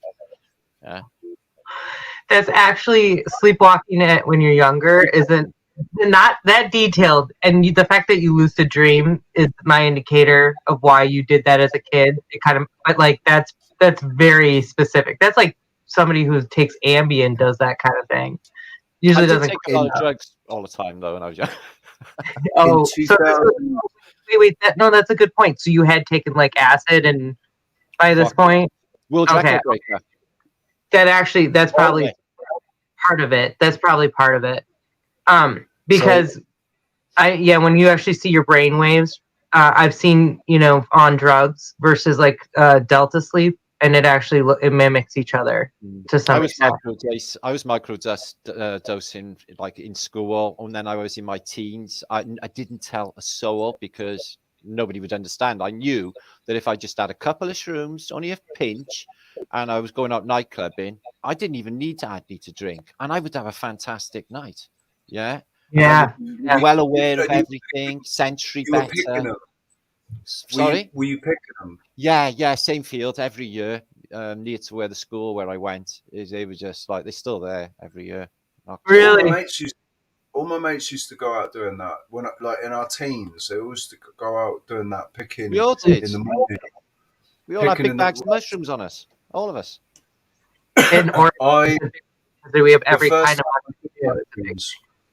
The first time I did mushrooms was when I was at uni, and I was like 22, and I'd done acid for the first time on the Millennium Party. I was in Torquay, and I was just like, Torquay's yes, tripping. I fucking this feels like the right time to do acid, man. Yeah. And I was, mate, not last Christmas, Christmas before. Did acid.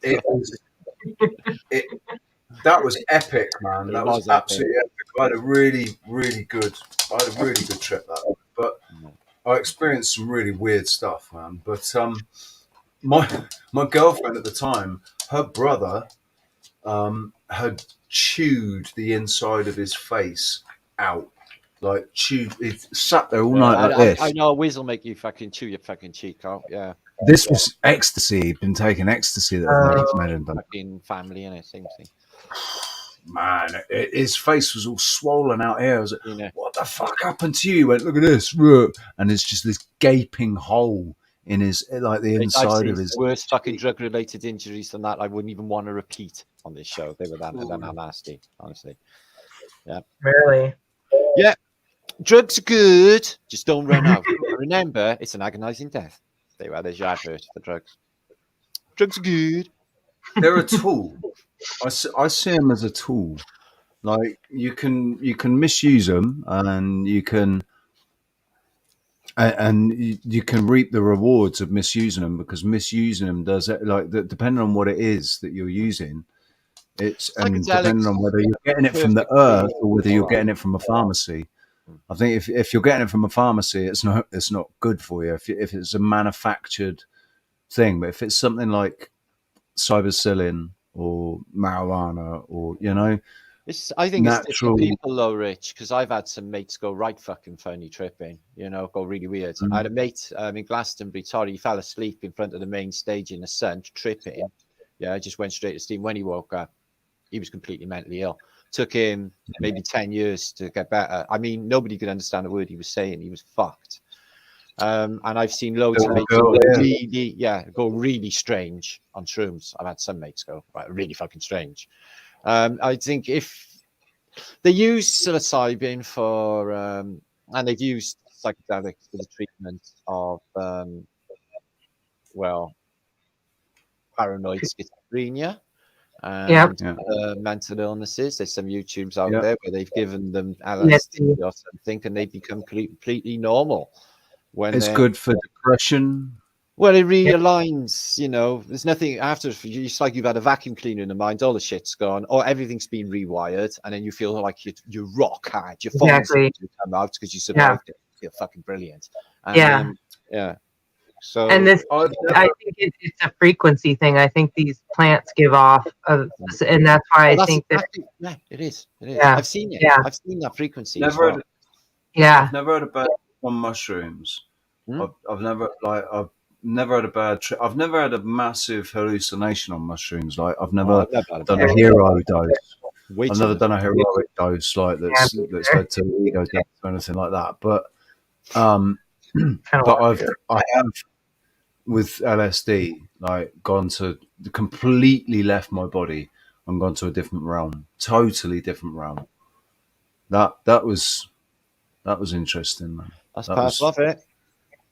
Yeah, that's why you know about the geometry and the way this place is constructed, because that's where you literally visualize it. You can see. I've literally seen molecular build-up on a plant, like a plant fucking growing. Whilst tripping. Yeah, like atoms attaching. For me, you can play. For me, sorry, I was just going to say that for me, that trip was more a recognition of how there's this complete separation between the ego and the. That's what it is. And your consciousness, like the bit that you think is, or what you know is you, right? So what I know is me was in this place, but I knew that my body was still sat in That's part reality. of it. Yeah. Yeah. I knew that my body was still sat there. Also pod I'm life, going like isn't it? this. I'm going like this, trying to feel my arms, and I can't feel shit. All I know is that I'm here and my body's here. But this is me here. My body's just kind of my body. But I know that my body, Yeah, that's a human condition conflicting, Rick. if I don't get my consciousness back into my body before the fucking guy comes to give me back my passport in the room that I'm renting, he's going to freak out. I'm going to freak my body without my consciousness in it. Just It would the have gone ego. back straight away. And the ego was what was under the influence of drugs, because the ego is attached directly physically to the body. So the ego was affected by the drugs. But my consciousness, where I was sat, it was like a depiction of hell. And I was completely sober. I was sat there like, oh, you fucking done it, you dickhead. Like and I was admonishing, it was like that's exactly what I was saying to myself, was, you've done it, you dick. You've actually managed to kick me out, basically. And here I am, and I don't know how I'm going to get back. And you're fucked now. If the guy comes back and I'm not back here, you're fucked. You're going to a mental asylum. He's gonna call the fucking Guardia Civil, who are gonna come in. They're not gonna understand. They're gonna beat you. Call out the mental asylum, who are gonna inject you, and they're gonna whack you on a loony asylum. Entire thing of what could happen. This is all what's going through my consciousness, you know. That's like what all of us in the truther community kind of joke about, that we're all going to get taken away to a mental hospital because it's like because the way that we talk about things. I would cost them way too much. I'm too nice. I'll be like, no.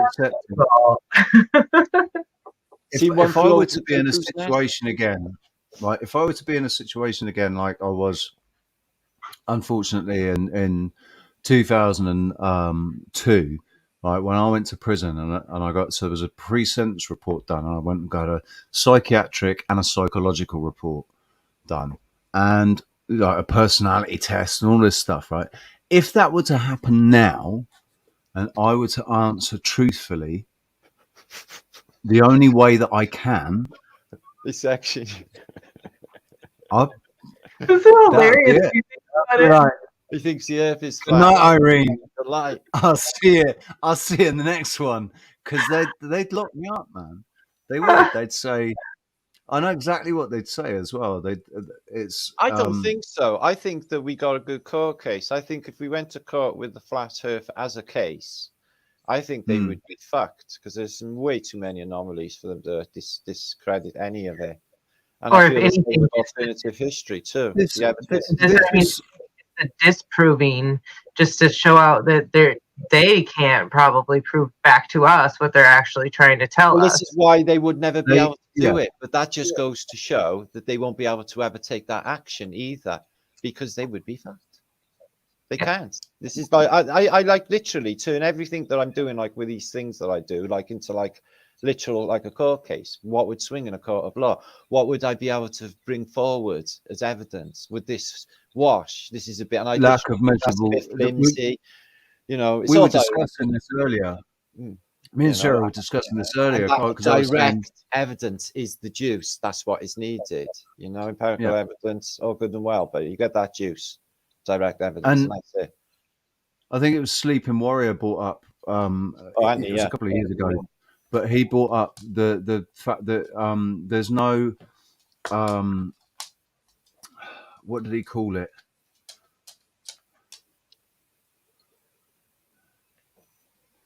Oh God, what did he call it? He said, "Show me the."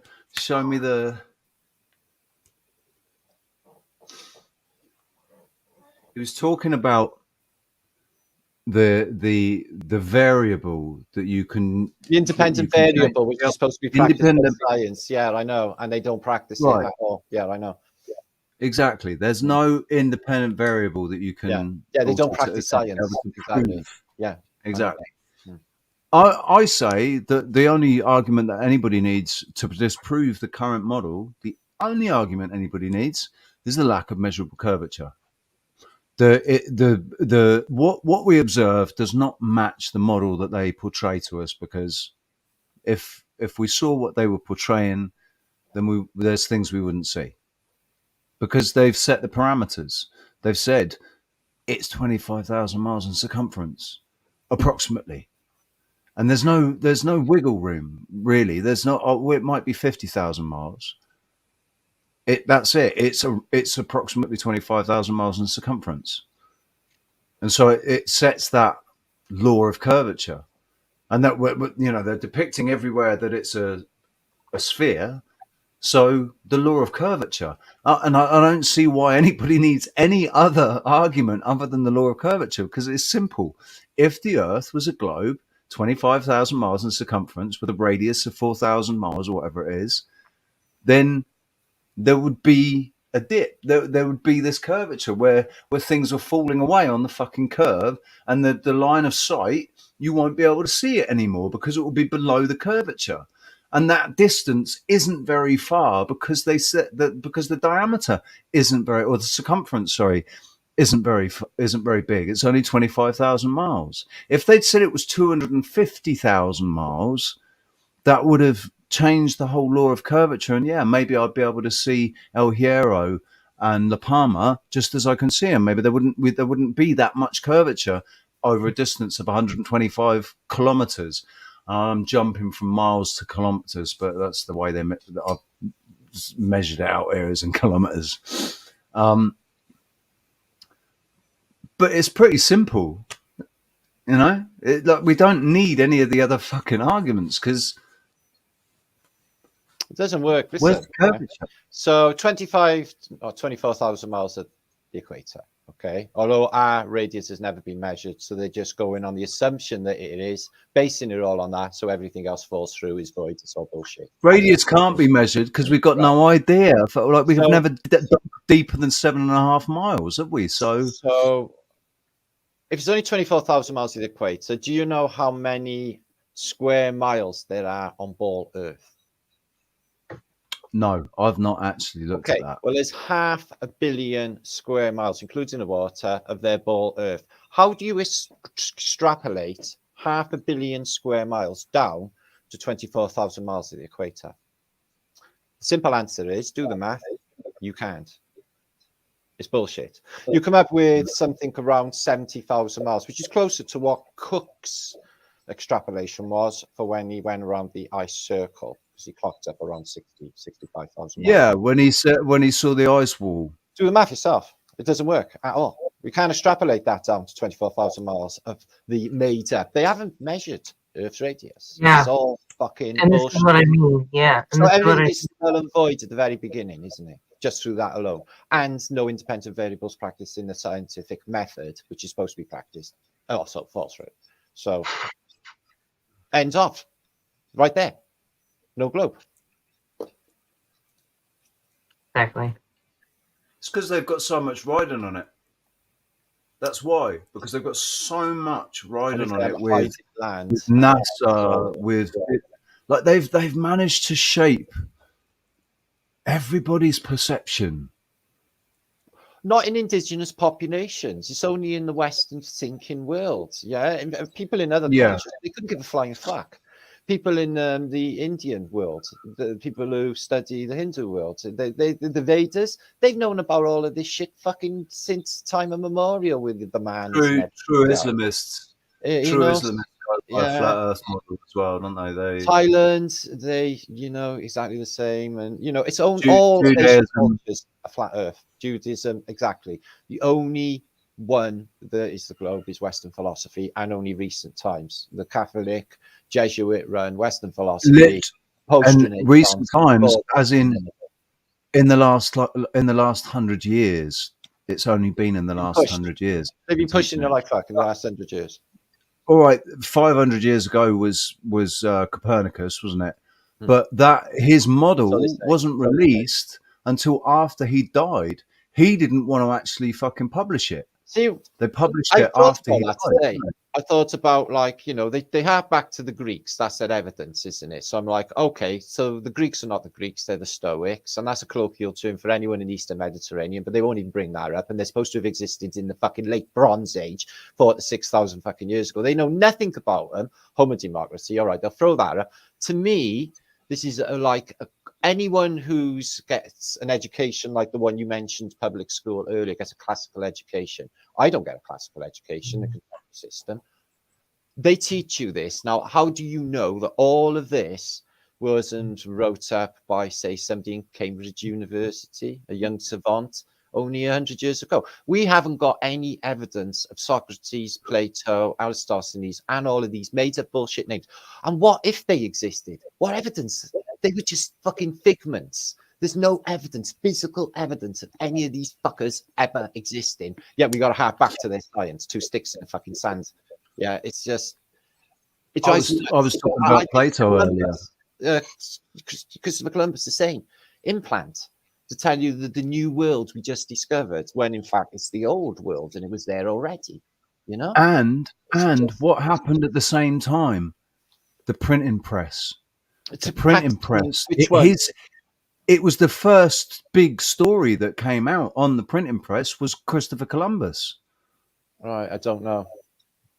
Paxman's It press was came a little bit later than the 1500s. The first map print was Queen Elizabeth set up the first press. She gave literally John Speed, the custom house in the docks in London, set up the first press. Caxton's press was a lot later, like late 1600s, 1700s. But they could, you know, it's just then the whole narratives are grabbed and repeated. I got a history book in there from 1890s, and it reads like the same as we read now. You know, it's the same bullshit stories of royal families, Henry VIII, fucking, you know, the plant agents, the Plantagenets. Break that word down etymologically. It says plant agents. They're not even there. You know, it's a complete made-up dynasty to add that 1,000 years. And there's no proof. To justify their positions now, to justify what they're you don't doing find now. any people in history. All statues are there. Shits. If you wouldn't even have a statue if you wanted a shit. Okay, and you know, or maybe an airport named after you if you're one of their insiders, like John Lennon Airport. And if you're establishment, they do that. No normal people are in history books. They're wiped out of history. It's all a chronology of royal families, royal battles, which you can't find if you even go to look for them. And that is fucking it. Maybe political upheavals laced in. There's no religious overtone. That's history. Bullshit, I call on all of it. We're a high technological society in the past. It's been proven. So to be honest, I don't need to be satisfied that this was the case. And they've done a thing where they told us we were going forward when in fact we've been going backwards. Yeah. This society is like remember, Martin, the Chinese slave immigrants is what built the West in about 50 years. The entire West. They say that, and the 49ers, they say that. Thank you, China. You've done a fantastic job. It's a bit weird when a lot of these cities are actually getting destroyed and they just show up all over again anyway, which is another thing. Almost as if the entire of America had been wiped out in the 1800s. Yeah. What are your thoughts? What are your thoughts about the cities that have been built in China that are like completely uninhabited? Funnily enough, I've been talking about that for years. First time I talked about it was maybe 4 or 5 years ago. Synchronicity-wise, comes up on my Google feed earlier. A video with 650,000 views. Somebody saying the secrets of the Chinese cities. Now, we don't know anything that's coming out of China. They told us they were all having 1 children each, didn't they? Well, that's not the case at all. They have as many. What was that? 1986 or something that was. Well, it's just we're told in the outside world what is happening in China. I guess tidbits from in China. It's not the case. It's all just like the propaganda against Russia or anywhere else. It's just bullshit, right? Yeah. So we don't know. They're the Red Dragon. They're the communist Red Dragon. We don't know what comes out of there. So. No. Then Chinese cities, they may have even been populated, or we know at some stage, and they could have just had some sort of just killed them all. There's the Chinese made a massive infrastructure of traffic of roads in Africa in the thousands. For some reason, they built massive cities, these empty cities again in Angola.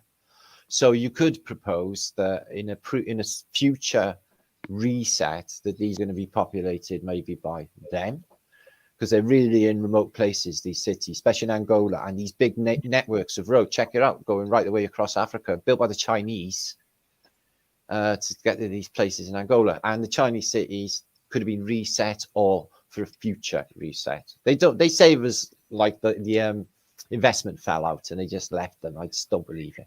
Is that like that island? I felt like that maybe it was in Hong Kong. Like island. They had to close that. They killed too many people on that mining place. You know, there's so many. The horror stories that come out of there. They just wanted to whitewash it because people were just. The whole place was a nightmare. There's a movie you can watch about how bad that place was. That mining operation. Everyone was enslaved. Hong Kong. Yeah. Hong Kong. Yeah, it's just do you remember?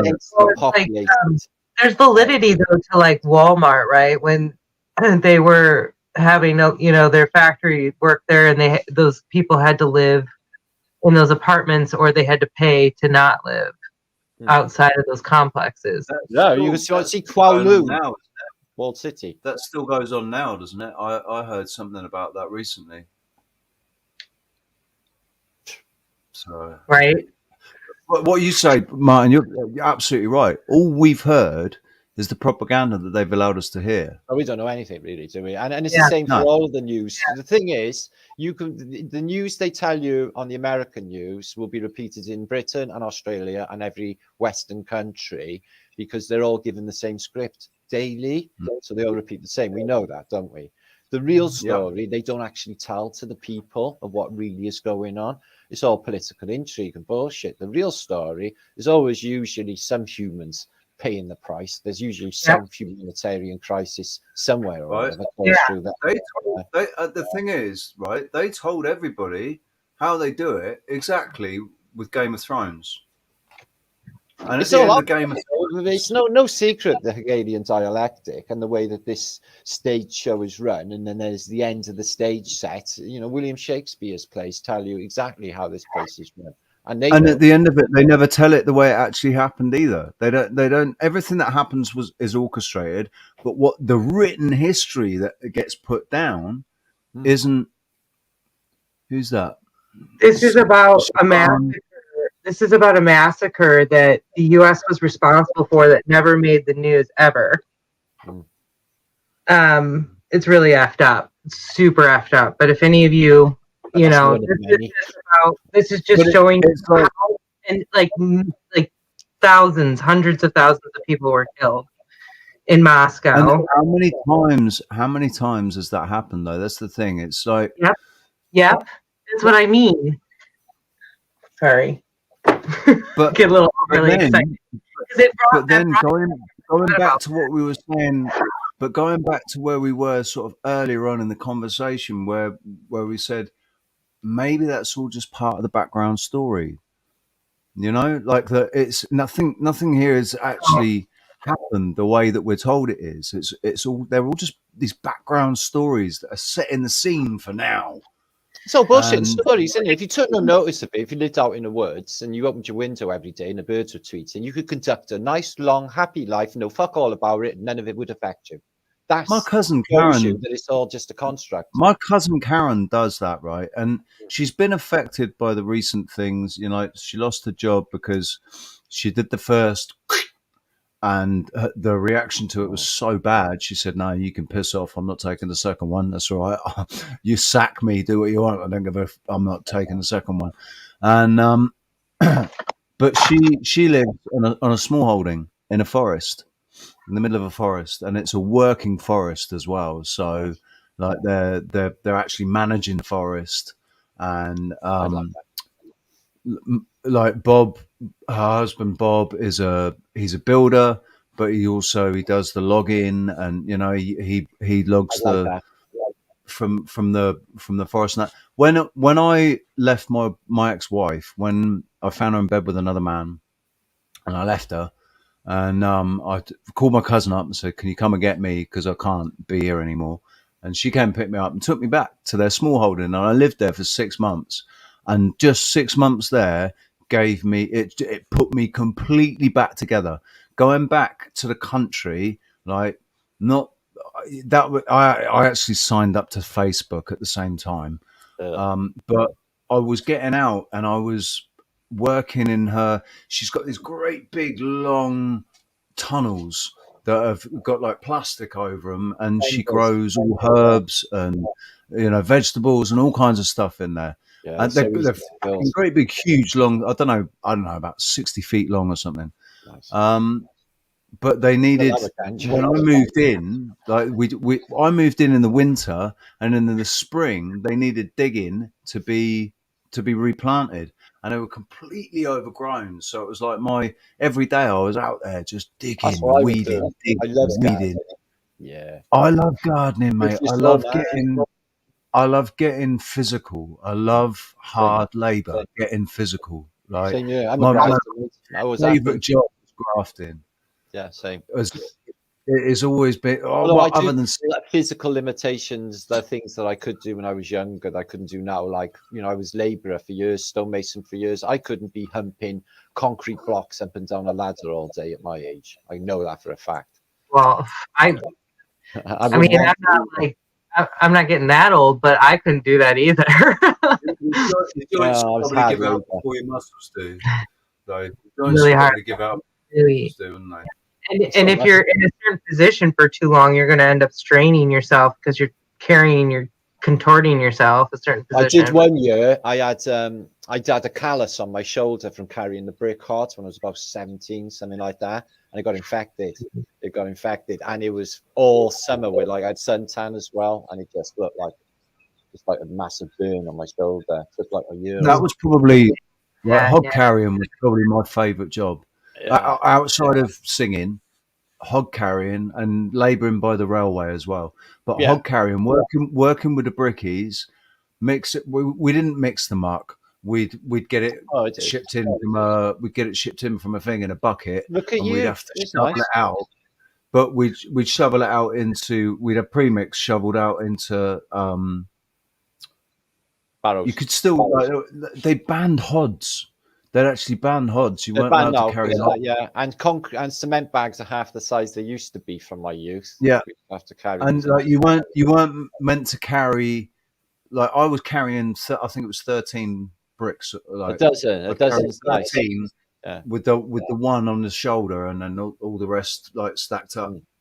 I'd be lumping them out 13 at a time, but you weren't supposed to do that anymore. That was against health. I could do a dozen bricks without the hod. Just pick them up from a yeah, that's it. Put your shoulder without the hod. That's what I was doing. Exactly. You just stack them up. I know. 2 by 2, either way. Don't know, up to the top. Put it across the middle. Lay it on your shoulder and then flip them up. I used to love that, man. I used to love that job. Just pumping out bricks. Boiling hot summer. You're not allowed to have your shirts off and all that anymore. There's loads of things used to do. The thing is, like wolf whistle, I was not allowed anymore. What was I? I was like 22 years old, right, when I was doing that. And God, 22. I was working on my old school. That was the site that I was working on. It was the school that I went to, but it had become it joined with another school and become a sixth form college as well. Because when I was there, I only did 5 years. When I did that, it was only the 5 years, and then I went to technical college. But yeah, they joined and they changed the name of the school from Shaw House to Trinity College. And so I was involved in building the music centre and building the whole, they completely remodeled the whole place. And I was involved in building the whole building of that place. It was in 6 months, we did so much, man. We did so much in 6 months, but it was one of the best jobs I've ever had. Like the camaraderie with the Welsh guy. And it was a Welsh bricky team. Yeah, that was the thing. It was a Welsh bricky team. It is. It's a good crack. I've had some bastard sites, mind. I've to be honest. I've worked on so many. But yeah, I love it in the summer. Horrible in the winter though. Yeah, Especially sucks in Wales, the winter. Sucks in the winter. Breaking the ice on the bloody muck, and yeah, You know it. You know it. Yeah, man, gotta have them thermals on, or you'd be dying. Yeah. Yeah, I've done more jobs than I can even imagine. I had about 20 jobs before I even fucked off to sea. I think like it's probably best to ask me what jobs I haven't done rather than the jobs I have done. That's awesome. I've done that many. Hey, I actually I went to school to do film. It was I didn't do any major films, but I used to be a boom operator and editor and all that, and then I ended up asleep. When I left school and went to college, I did film studies and media studies. Film studies, media studies, and English literature A level. Cool. And that was all because of the advice of my careers. That was the careers advice that I got in school. When I left school, they said, "Yeah, you want to be a record sound engineer in a recording studio, so you should go and do film studies, media studies, and English literature." I was like, "No, I just want to go and work in a fucking studio. Sure. Can't I just go and work in a studio and just like learn on the job, man?" The school I went to actually ended up being more fashion oriented. So like everybody went, it's where Nike is, and everybody found out Nike was sponsoring the school. So everybody just ended up designing shoes and working at Nike. So I ended up getting out of there. It was super expensive. It broke I had no money. So I didn't finish. I got out of it and went and did something else. I have no school stories to share with you because I didn't go. That doesn't good because it's bullshit. I was last year. It's not education; it's indoctrination. They never answer my questions anyway. I just take my own books in and ask me. I've just seen Kappa. I've just seen this comment about Kappa. Kappa. And on Kappa. Sorry, mate. I'm gonna have to dive off soon. It's getting on for midnight. No, you know what? We've been going for a while, haven't we? I'm just gonna just dish out some wrenches a second. Hang on, please. I see that there's a couple people who haven't got wrenches. My favourite job was archaeology, and then the merch probably. But I loved that. I used to want to be an archaeologist. Me too. Best job ever. And when I'm a rock-com, sometimes I feel like I am. I swear I found, and I'm going to go back to where I found it, but I swear I found petrified flesh. So and we gave it known then what I know now. Oh. Right. That's how I feel. And my ex has like all our rocks, and there's some really good stuff. I'm pretty sure I have some. Somebody sent me this from your part of the world. They said that you can't get any more of them. I don't know exactly what it is. But it's all like melt. Well, it looks like a bit of sinew, but it looks like it's something like. Doesn't it look like petrified poop to you? Yeah, and it looks like a lump of poo. It's all curled in. But yeah, somebody said I found that in America, and they sent it to me. Interesting. Could be like a fossil or something, or like some other. It's really unusual. I don't know what to make of it. It looks like a thumbprint in there. Looks like like somebody. My thumb fits perfectly in there. My friend, he in the Czech Republic, he went to this quarry where they say that the Romans made these red tiles, these quarry tiles for the roofs. And he said, and you go one of them, the tiles, and there's literally a giant thumbprint on there. And not only that, all of them in this quarry, these tiles were made by the same person. Whoever it is had a massive thumbprint. I believe it. We've seen enough other evidence with the fossils and stuff.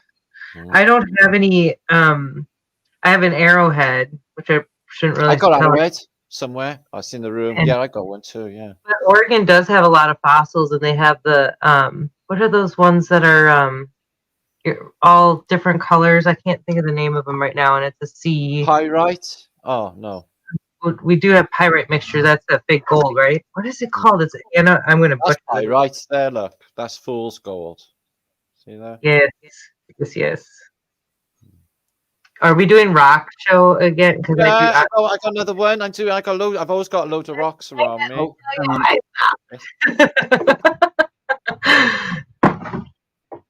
I didn't mean to mute you then. Oh, now we got. Look, I'm completely out of time, man. I'm putting you on a solo for your rock then, and I've completely missed you. Sorry. Got the dude. comments up. Oh, this is nice. I can see the chat better. I like this. I just remembered I meant to do this at the beginning of the freaking stream. The shoutages are a major part of it, man. They are a major part, and they're so much easier to do though when everybody else, like when everybody can see it. So can you vouch for these people for wrenches? This Sydney and Jolly Man. I'm pretty sure I know Jolly Man. Jolly Man's fantastic. Yeah. Hippie Shake, Vividness, and those Capalocious, he's one of my mods. All of these. Yeah, Kappa's one of mine. India Wilson, who's holistic. Shari, she's lovely. Squirrel's been my mod for the last fucking 7 years or so. Curious Squirrel. Curious Squirrel, she's lovely. That's like she's my friend. She's lovely. She's well mod worthy. And Squirrel Sniper, the other squirrel, has been a mod. Yeah, I know Squirrel. Oh, he's lovely. And Brian, he's my brother from Llanelli. And Hugh, he's another one of my lot. Yeah, Hugh Ross. He lives about 30 minutes away from me, doesn't he? I don't know. He's here on the island. Is he? Lina Tataria, yeah. I don't know you. I'm not sure I've seen Lina Tataria is out. He's a new Goonie. Lina Tataria is is Lina Tataria. The Goonies know what his name is. I'll tell you afterwards. I don't want to dox him because I don't know if I don't know. Some everyone's finding there. Yeah, I think everybody's cool, isn't they? You don't mind, do you? Lina Tataria is Morgan. He lives in England. Was in Aylesbury for a bit, in Somerset. But he's Swedish. He's Swedish, and I'll tell you what, he's got some hilarious videos. Do you want to just quickly see before we? Yeah, make it quick because my back is killing me. I'm gonna need to lay down soon. I was tired before I started. So. Right, his videos are very short, and they're just very funny. Hang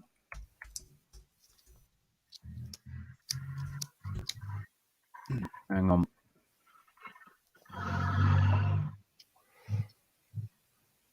Got to find. Oh, there it is. There we go. I thought they were shadow banning him. Stop screen. Share.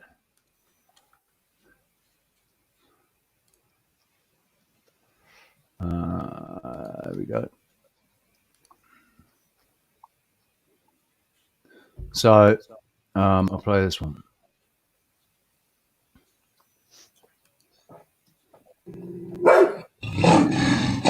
Promise of first of all, well, we've discovered that monkeypox can't be spread very seriously unless you're gay and you've been bumping uglies. And as I...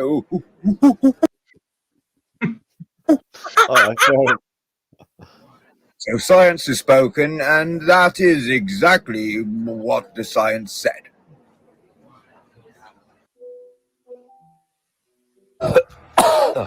Yeah, so years ago, I used to smoke this weed, and every time I smoked it, I thought I was the queen.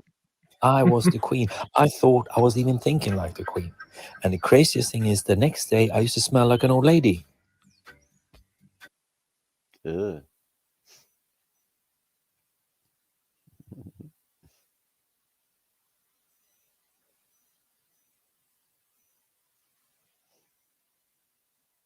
I'm so fat. Brendan, you're not fat. It's the shirt.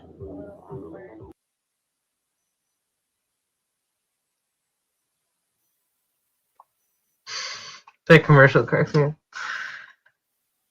You got your mic on, Rich. You got your mic on. Off. You got mic off, Rich. But for fuck's sake, I can lip read, you know. So, that's Morgan, right?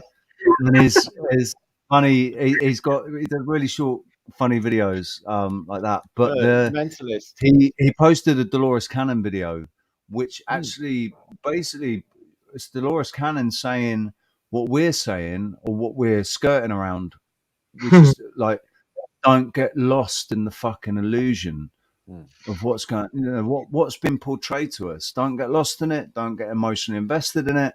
Fuck no. Don't give your energy. Like, don't give What your they energy to it. The only thing you should give your energy to is what you Yourself. want to create And yourself. your spiritual creation. Yeah. Yep. Be a creator. Finding like-minded people to do that with. That helps. Yeah. That helps. So just, I guess, closing this up because I know you want to go, Martin, and we have been going for like 2 hours and 40 minutes. I will sub to Lion of Tataria as soon as I get off here. Nice to meet you. Funny.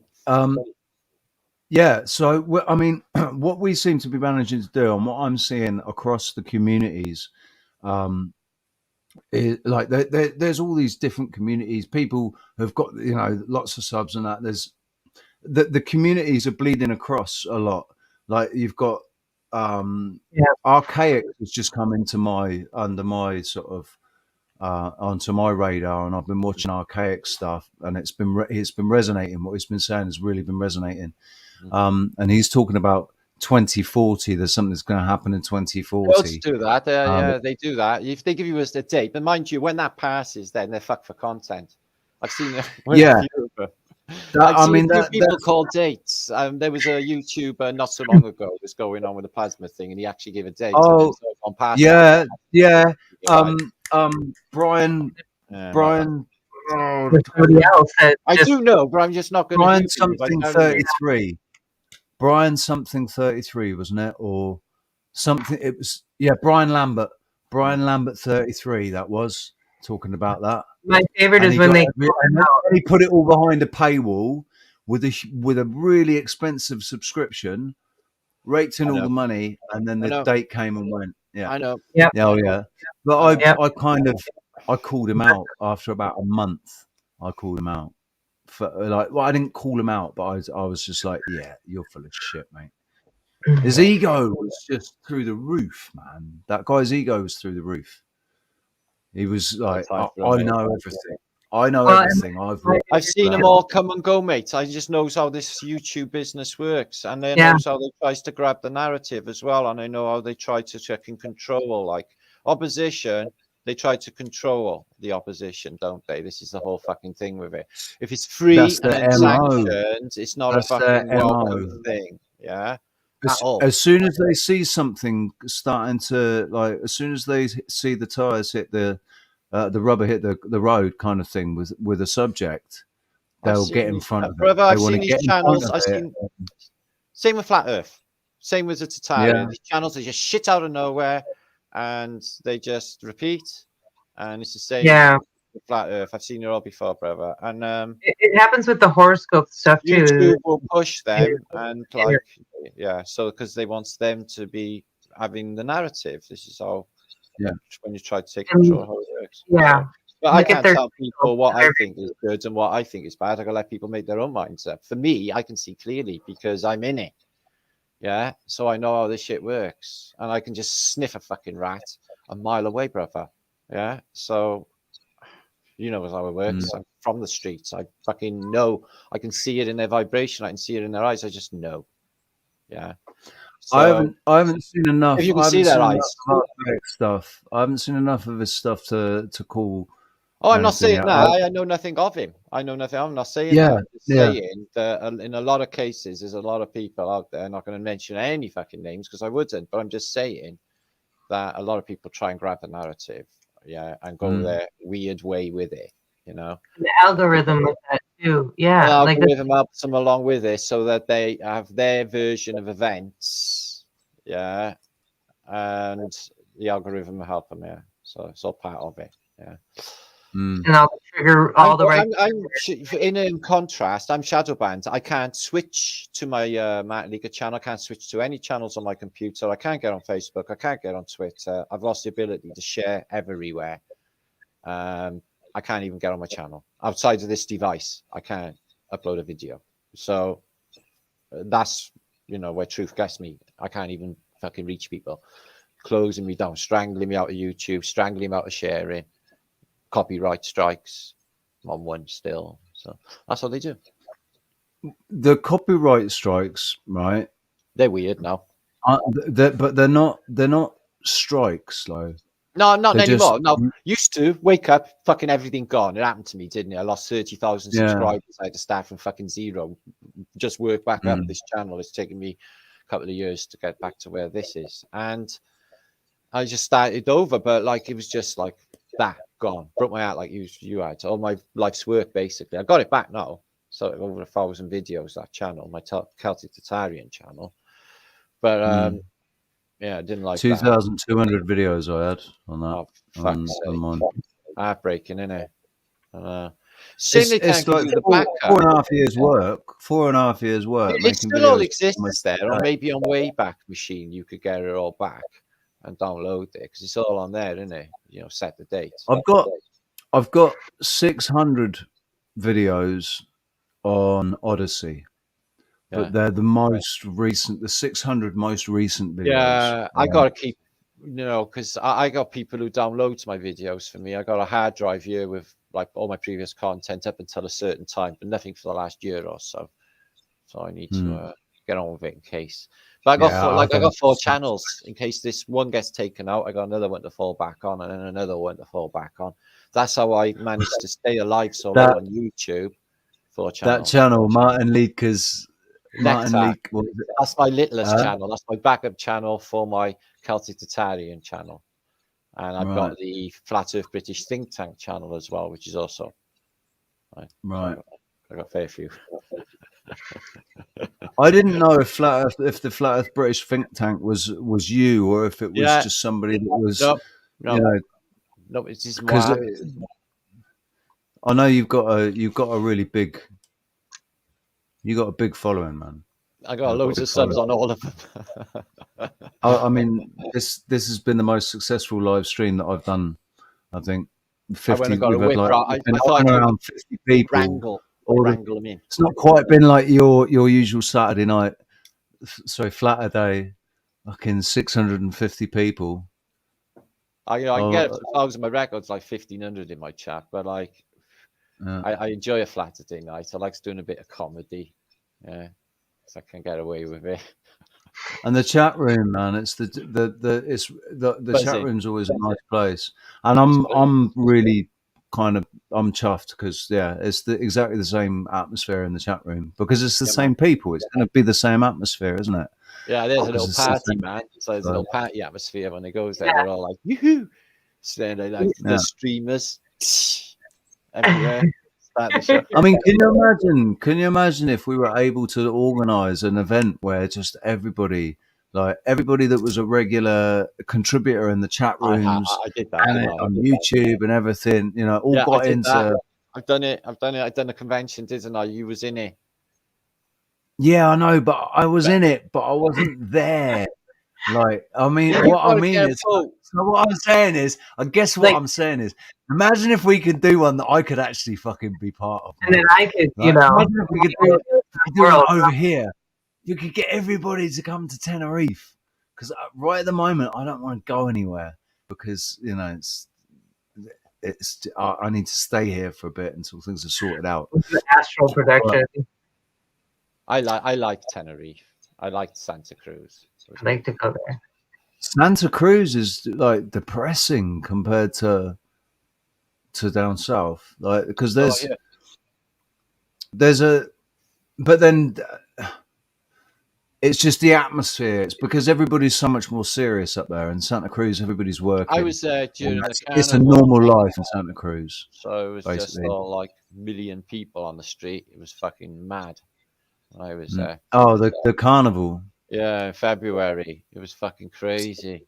It's dangerous, right? They don't ever Stages talk about everywhere. it. Stages everywhere, playing all like Carlos Santana type music. Well, that fucking it's all like the same Spanish stuff, isn't it? They all play like fucking La Bamba till it's dead. Hey, Capitan, soy Capitan. Be like fucking. Hey, I used to perform that song, man. Of course you That was did. the only song I could perform in a foreign language. As long as I you know didn't all follow the them words on to Baker it. Street, but- that would be okay. Okay, because that would not work at all. Okay, Say that again.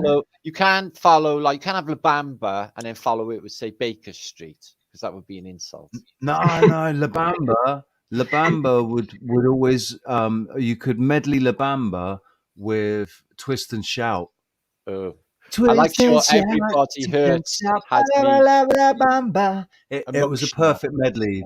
I don't. Twist and Shout on La I'm Bamba. like having an Elvis revival at the moment, but not Elvis like right. This happens every decade. Every decade I have an Elvis revival, so I'm going through it again because the top 10 things that have never been said is I'm cooler than Elvis. So there's loads of mixes on there, like Junkie XL mixes, Paul Oakenfold mixes of like all his old records, and they're fantastic. They're fantastic. They sound excellent. Paul Oakenfold mix of Elvis. I know the Beatles have been infiltrated, but you guys have listened to some of their original music, right? I got everything the Beatles ever done from like when they were in their like cots. Yeah. Like I'm talking, before they became famous, like when they were discovered, and I thought it was very enjoyable. Their first record, what was it then? Oh, you mean the one that they ever like? That I mean that the one that I'm thinking of is the one isn't it Hard Day's Night? See, I don't. No. The first record was they were back up with a guy called Sheridan, and it was My Bonnie Lies Over the Ocean. It was their first record. Oh, okay.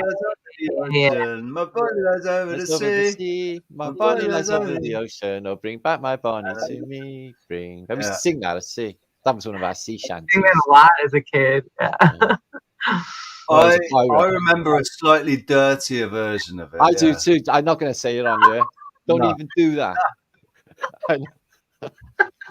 Rich, stop. I remember it from Scouts, man. That's where I remember it from. Like singing it around the campfire at Scouts. Yeah. And what was the other one? Friggin' in the Riggin'. Because there's what else to do. Right? Yeah. Yeah, we have our versions. Friggin' in the riggin'. Anyway, right. Should we wrap it up and let everybody get to bed or get on and do what they want to do? And I'll just say thank you very much to everybody in the chat room. All of you guys. I'm not gonna sit here and shout everybody out because there's just too many people for me. 49 people, man. I feel like I let Richie do it, but I all love you. Yeah, no, we do like everybody because it's like it would take me too long to mention everybody that's actually chatting because there are loads of people chatting tonight. Awesome, Martin. Thank you very much thank you for coming on the channel, man. And Sarah, thank you. Nice to meet you, Sarah. You're awesome. Very privileged to meet you. And I know me and Sarah want to start doing some round table stuff in the future, so you're definitely invited to all of our round tables, mate. So that would be amazing. Yeah. So we got at the end of this month or the month to come, at the end of June, we're going to be doing a conference in Croatia. Oh yeah. So across Europe with Roxanne and gang, okay, Dave, and we're going drive down to Croatia. Do you know what? I was going to mention this earlier. I'm so glad you mentioned it. And a flat Earth experiment, but I was going to do a little trip before then as well. My great grandparents were in Yugoslavia. Like I dream of going to Croatia. I just come back from the Czech Republic and I'm going again. I absolutely fell in love with it. Honestly, Czechoslovakia. It's all like Cold War Russian shit everywhere. Mental good. You would love it. Right. I was like, oh, I want to go there. It was beautiful. In the year 2000, right? In the year 2000, when I was hod carrying, and I'd been hod carrying for a couple of months, so I was all built up and feeling like the man, right? And I pulled this girl in a bar from Yugoslavia, and I she was like one of the most beautiful girls They're all I've like ever, they're all I've ever beautiful. pulled, man. Like they're all Was- supermodels and they don't even know it because they're all beautiful. That's what they're like over there, and they just take it for Yeah. granted. They don't even carry. If you had the equivalent in Britain, they think they were super fantastic and I like that. Over there, they just Yeah, they're all- exactly. They don't even know that they're that beautiful. That's true beauty. Yeah. Natural beauty, and they're not all done up like dogs' dinners with all the fucking makeup and all of that. Not all the lip jobs and puffing them up like that's supposed to be fucking natural. Yeah. It's horrible. Yeah. So yeah, none of that exists. It's all just like you say, natural foraging in the forest, mushroom ladies with Yeah. what are they called? They called the They hair. teach with, that. like, They still teach that, don't they, to the kids? Was that you that was talking about that? Yeah, man, they teach them in In- school how to forage, what mushrooms and what grass is, so that they would learn to eat in the event that any shit go down. They learned to do this when they had the Russians there for 30 odd years, didn't they? Breathing down their necks. So And you've heard of the books of Anastasia, because she kind of has that similar, like learning how to just completely turn your own home into its own like foraging. That's how to run. you could do that if you want. It's easy to do. I have them all in PDF, so I'll share them with you. It's really good stuff. Mm. Anyway, yeah. All right, then. So- That's lovely meet. Thank you. Lovely to meet you, Sarah. It's so nice to meet you. Yay, And- people. Chat room, I guess I'm speaking to you. Thank you very much, everybody. And big, massive thanks to Your finger Martin came through again. the screen there. Bitch. Oh. The thing is, when I'm talking to you guys, I'm looking at you guys, but of course it doesn't look like I'm looking Here's at a you better guys. one, Rich. You are, mate. You are. Catch up. You are. You need Yeah. I won't get my open mouth too close to the screen because you'll see how get many that for teeth. But anyway, good night, yeah, Chad. much See you love soon. to everybody. Make sure to come back And soon. flat thumbs. And are you going with your access to thing? Are you still going to go live? When are you planning to go live at all, Martin? I only went live at a massive, like 5-hour, just short of event on Flat today. So I was completely wiped out Sunday, and it's now Monday. So I'm just Right. I'm picking up on comments and stuff. So Wednesday, maybe Thursday, if not Saturday. So I'll make that one. I missed Saturday. I'm going to have to go and have a look at that because I well, missed that. it's 4.5 hours. I interviewed a guy called Waters Above Crypto. Really, really smart, tuned in guy. So that was a joy. It was an absolutely awesome interview. And I do a bit of comedy and a presentation concerning petrified bodies or petrified statues, possibly being bodies in this past presentation as well, called Medusa Effect. So that was quite a day. So there's loads in there, and it's all mind blowing. It's done very well. Everyone's very happy with it. It's like 10,000 have watched it since yesterday, so I must be doing something right. Yeah, it must be. You know what? I have seen that. I just haven't watched it yet. But yeah, on Saturday I wasn't I was having the whole symptoms thing, and I was sleeping. Healing I vibes. switched everything off and was like, listen.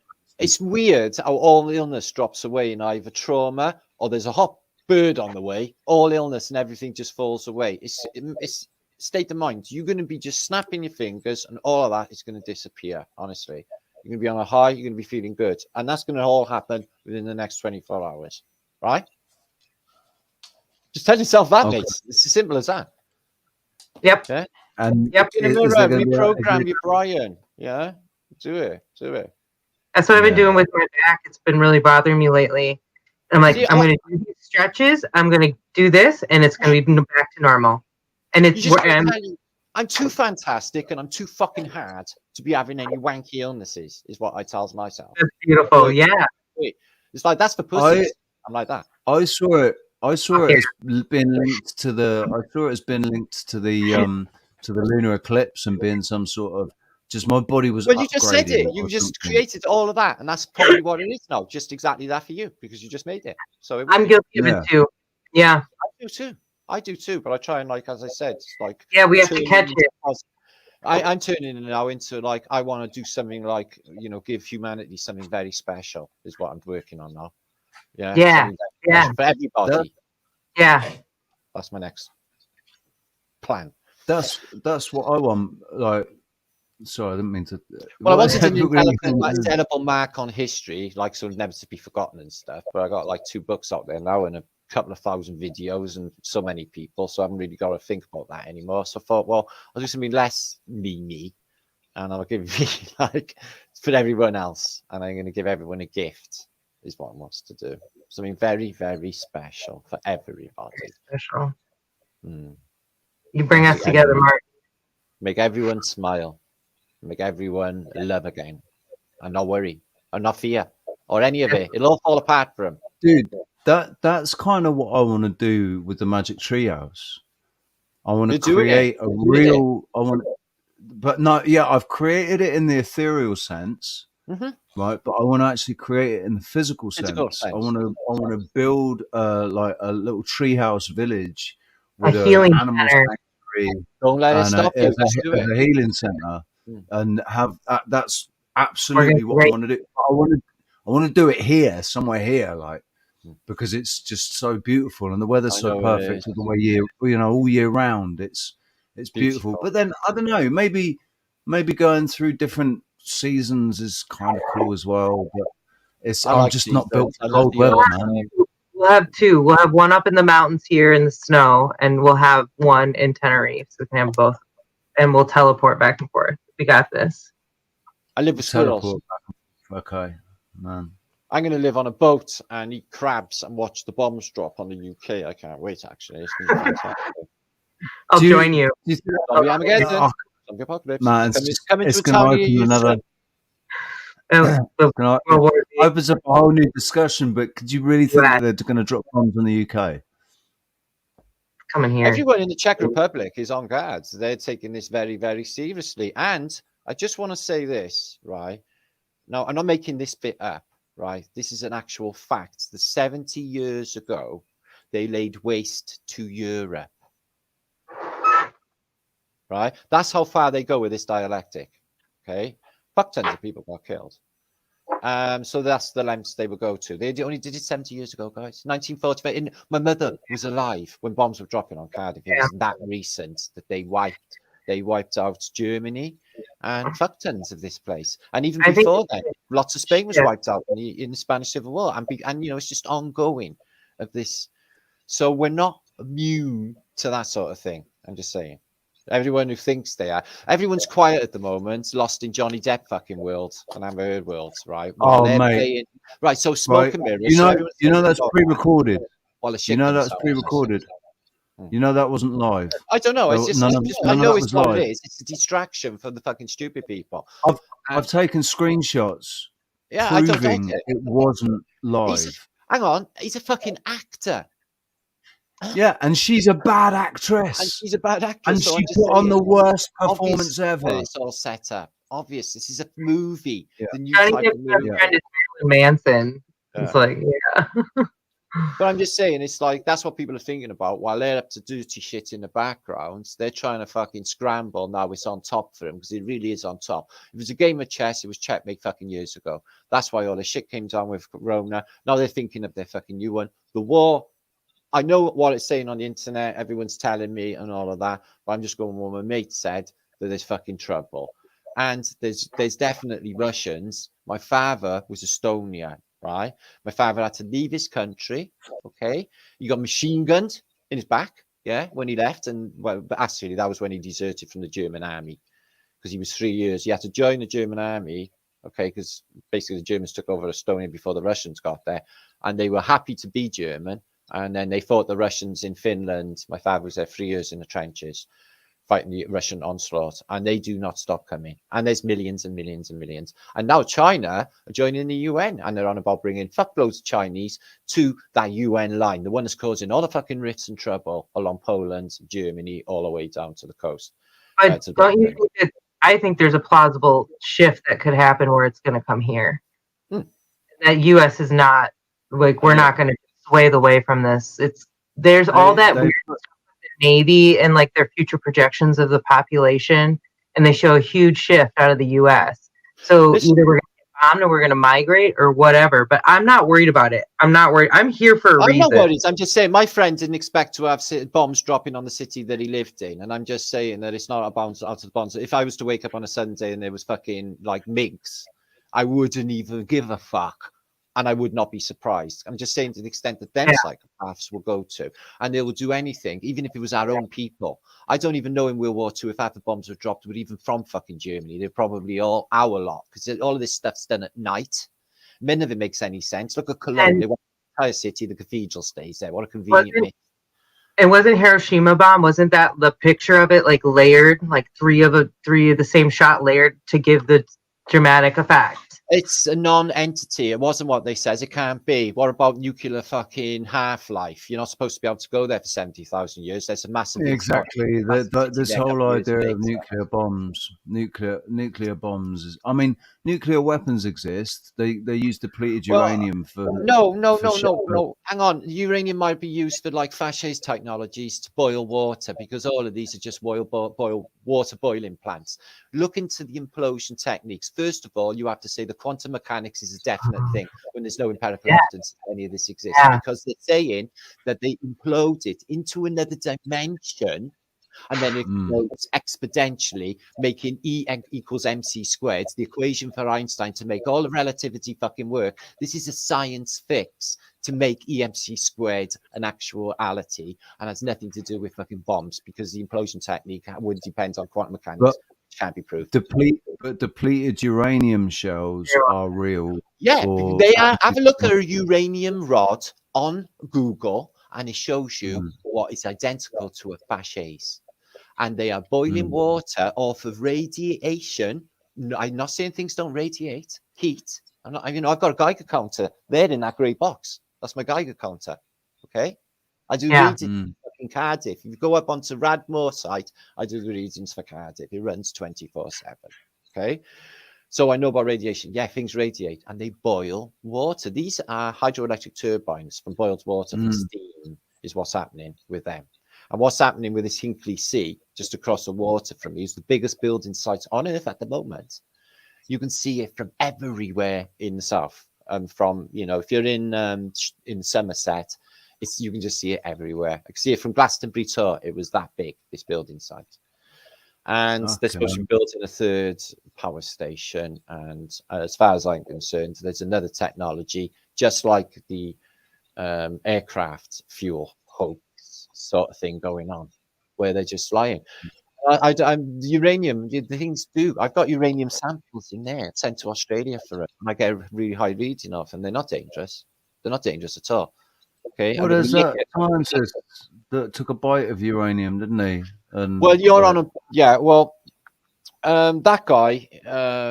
I think he was government actually, because he was allowed to go all around America doing these conventions, licking this uranium off in the palm of his hands. I've seen people swimming in these uranium tanks and stuff.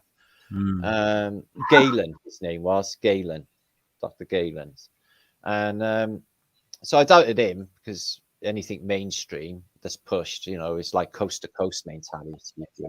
It's definitely them.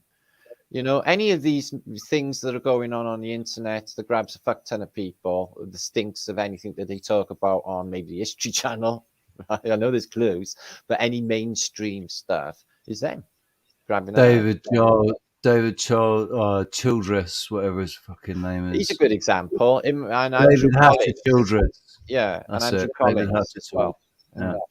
Yeah, Childress. Yeah, he's a good example. He shows up on all of these sites. They fly him out. He gives you his spin on it, and apparently these are some sort of authorities on the subject. Yeah.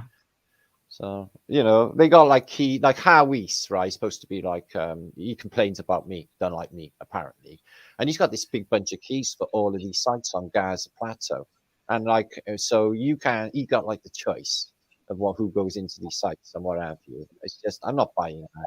Like he's got more power than the government. It's just ridiculous, all of it. It's all controlled, and we won't get to the truth unless we dig deeper. It's there. I think all of this shit's recent. I do. I think the place is reset quick, like that. 200 years, I'll give you. Something like that. You people in, you people out. Game over. Yeah. Next level. It's fucking wicked, you know. And this ascension thing, or this awakening that's happening to everybody in the world, this has happened before too. It's all part of this. It's apocalypse. This is the apocalypse. Basically, it's the unveiling. It's the real. It's in a Ladybird book. Of course, it's right. Real. Fucking right. Terrible. I think I mentioned it to Sarah about this, because in the scripture it talks about the dead will be risen from the grave. Basically, Page one. And Nostradamus said it as well. Nostradamus said that in the Olympics in London, or the Games in London, the dead would rise. Well, 2020. There's also the idea that in what is it?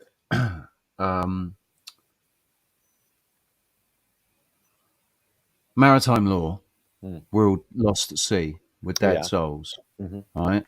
Mm-hmm. But if people reclaim their sovereignty and reclaim their powers of attorney, they've become living men and women again. Indeed. So they have essentially risen from the dead.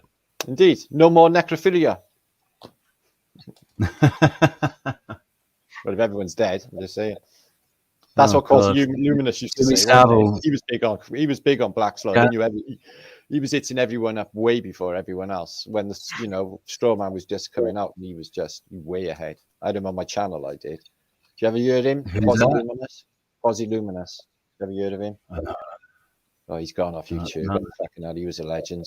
Craziest American ever. He kept going off camera smoking meth, thinking no one knows what he's up to. Coming back off. It's like, I gotta get off camera a minute. He started clucking and then he'd come back and he'd be like,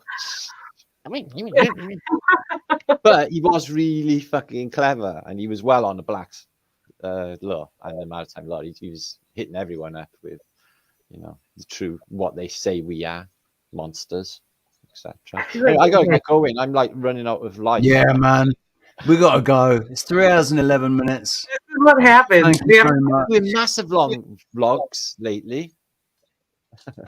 It's the same with phone conversations though. Like me and Sarah it can take an hour and a half to end. I know it goes like that. I know it goes like that. I do know. That's how you know it's genuine. That's how you know it's good, right? Thank you very much to everybody that's been here. Thank you very much to my guests. Thank you. Yeah, and see you all soon. Catch up with you soon. Lovely to meet you, Sarah. It's really, really lovely to meet you. Much love to beautiful Oregon and Oregonites. Oregonites. I'm gonna play us out with a video. But Oregonites. That's brilliant. I used the vlog title at some stage. Oregonites. That's fucking. Anyway, I got before a crash. Anyway, much love, guys. Much love to you all, guys. See you all soon. I'm going to play out with this quote video again. Thank you very much. Take it easy. Good night. Don't do anything.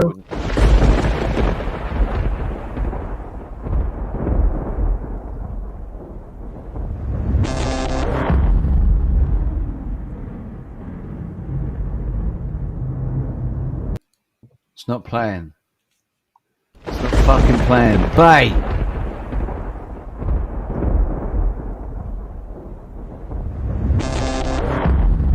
What a bastard.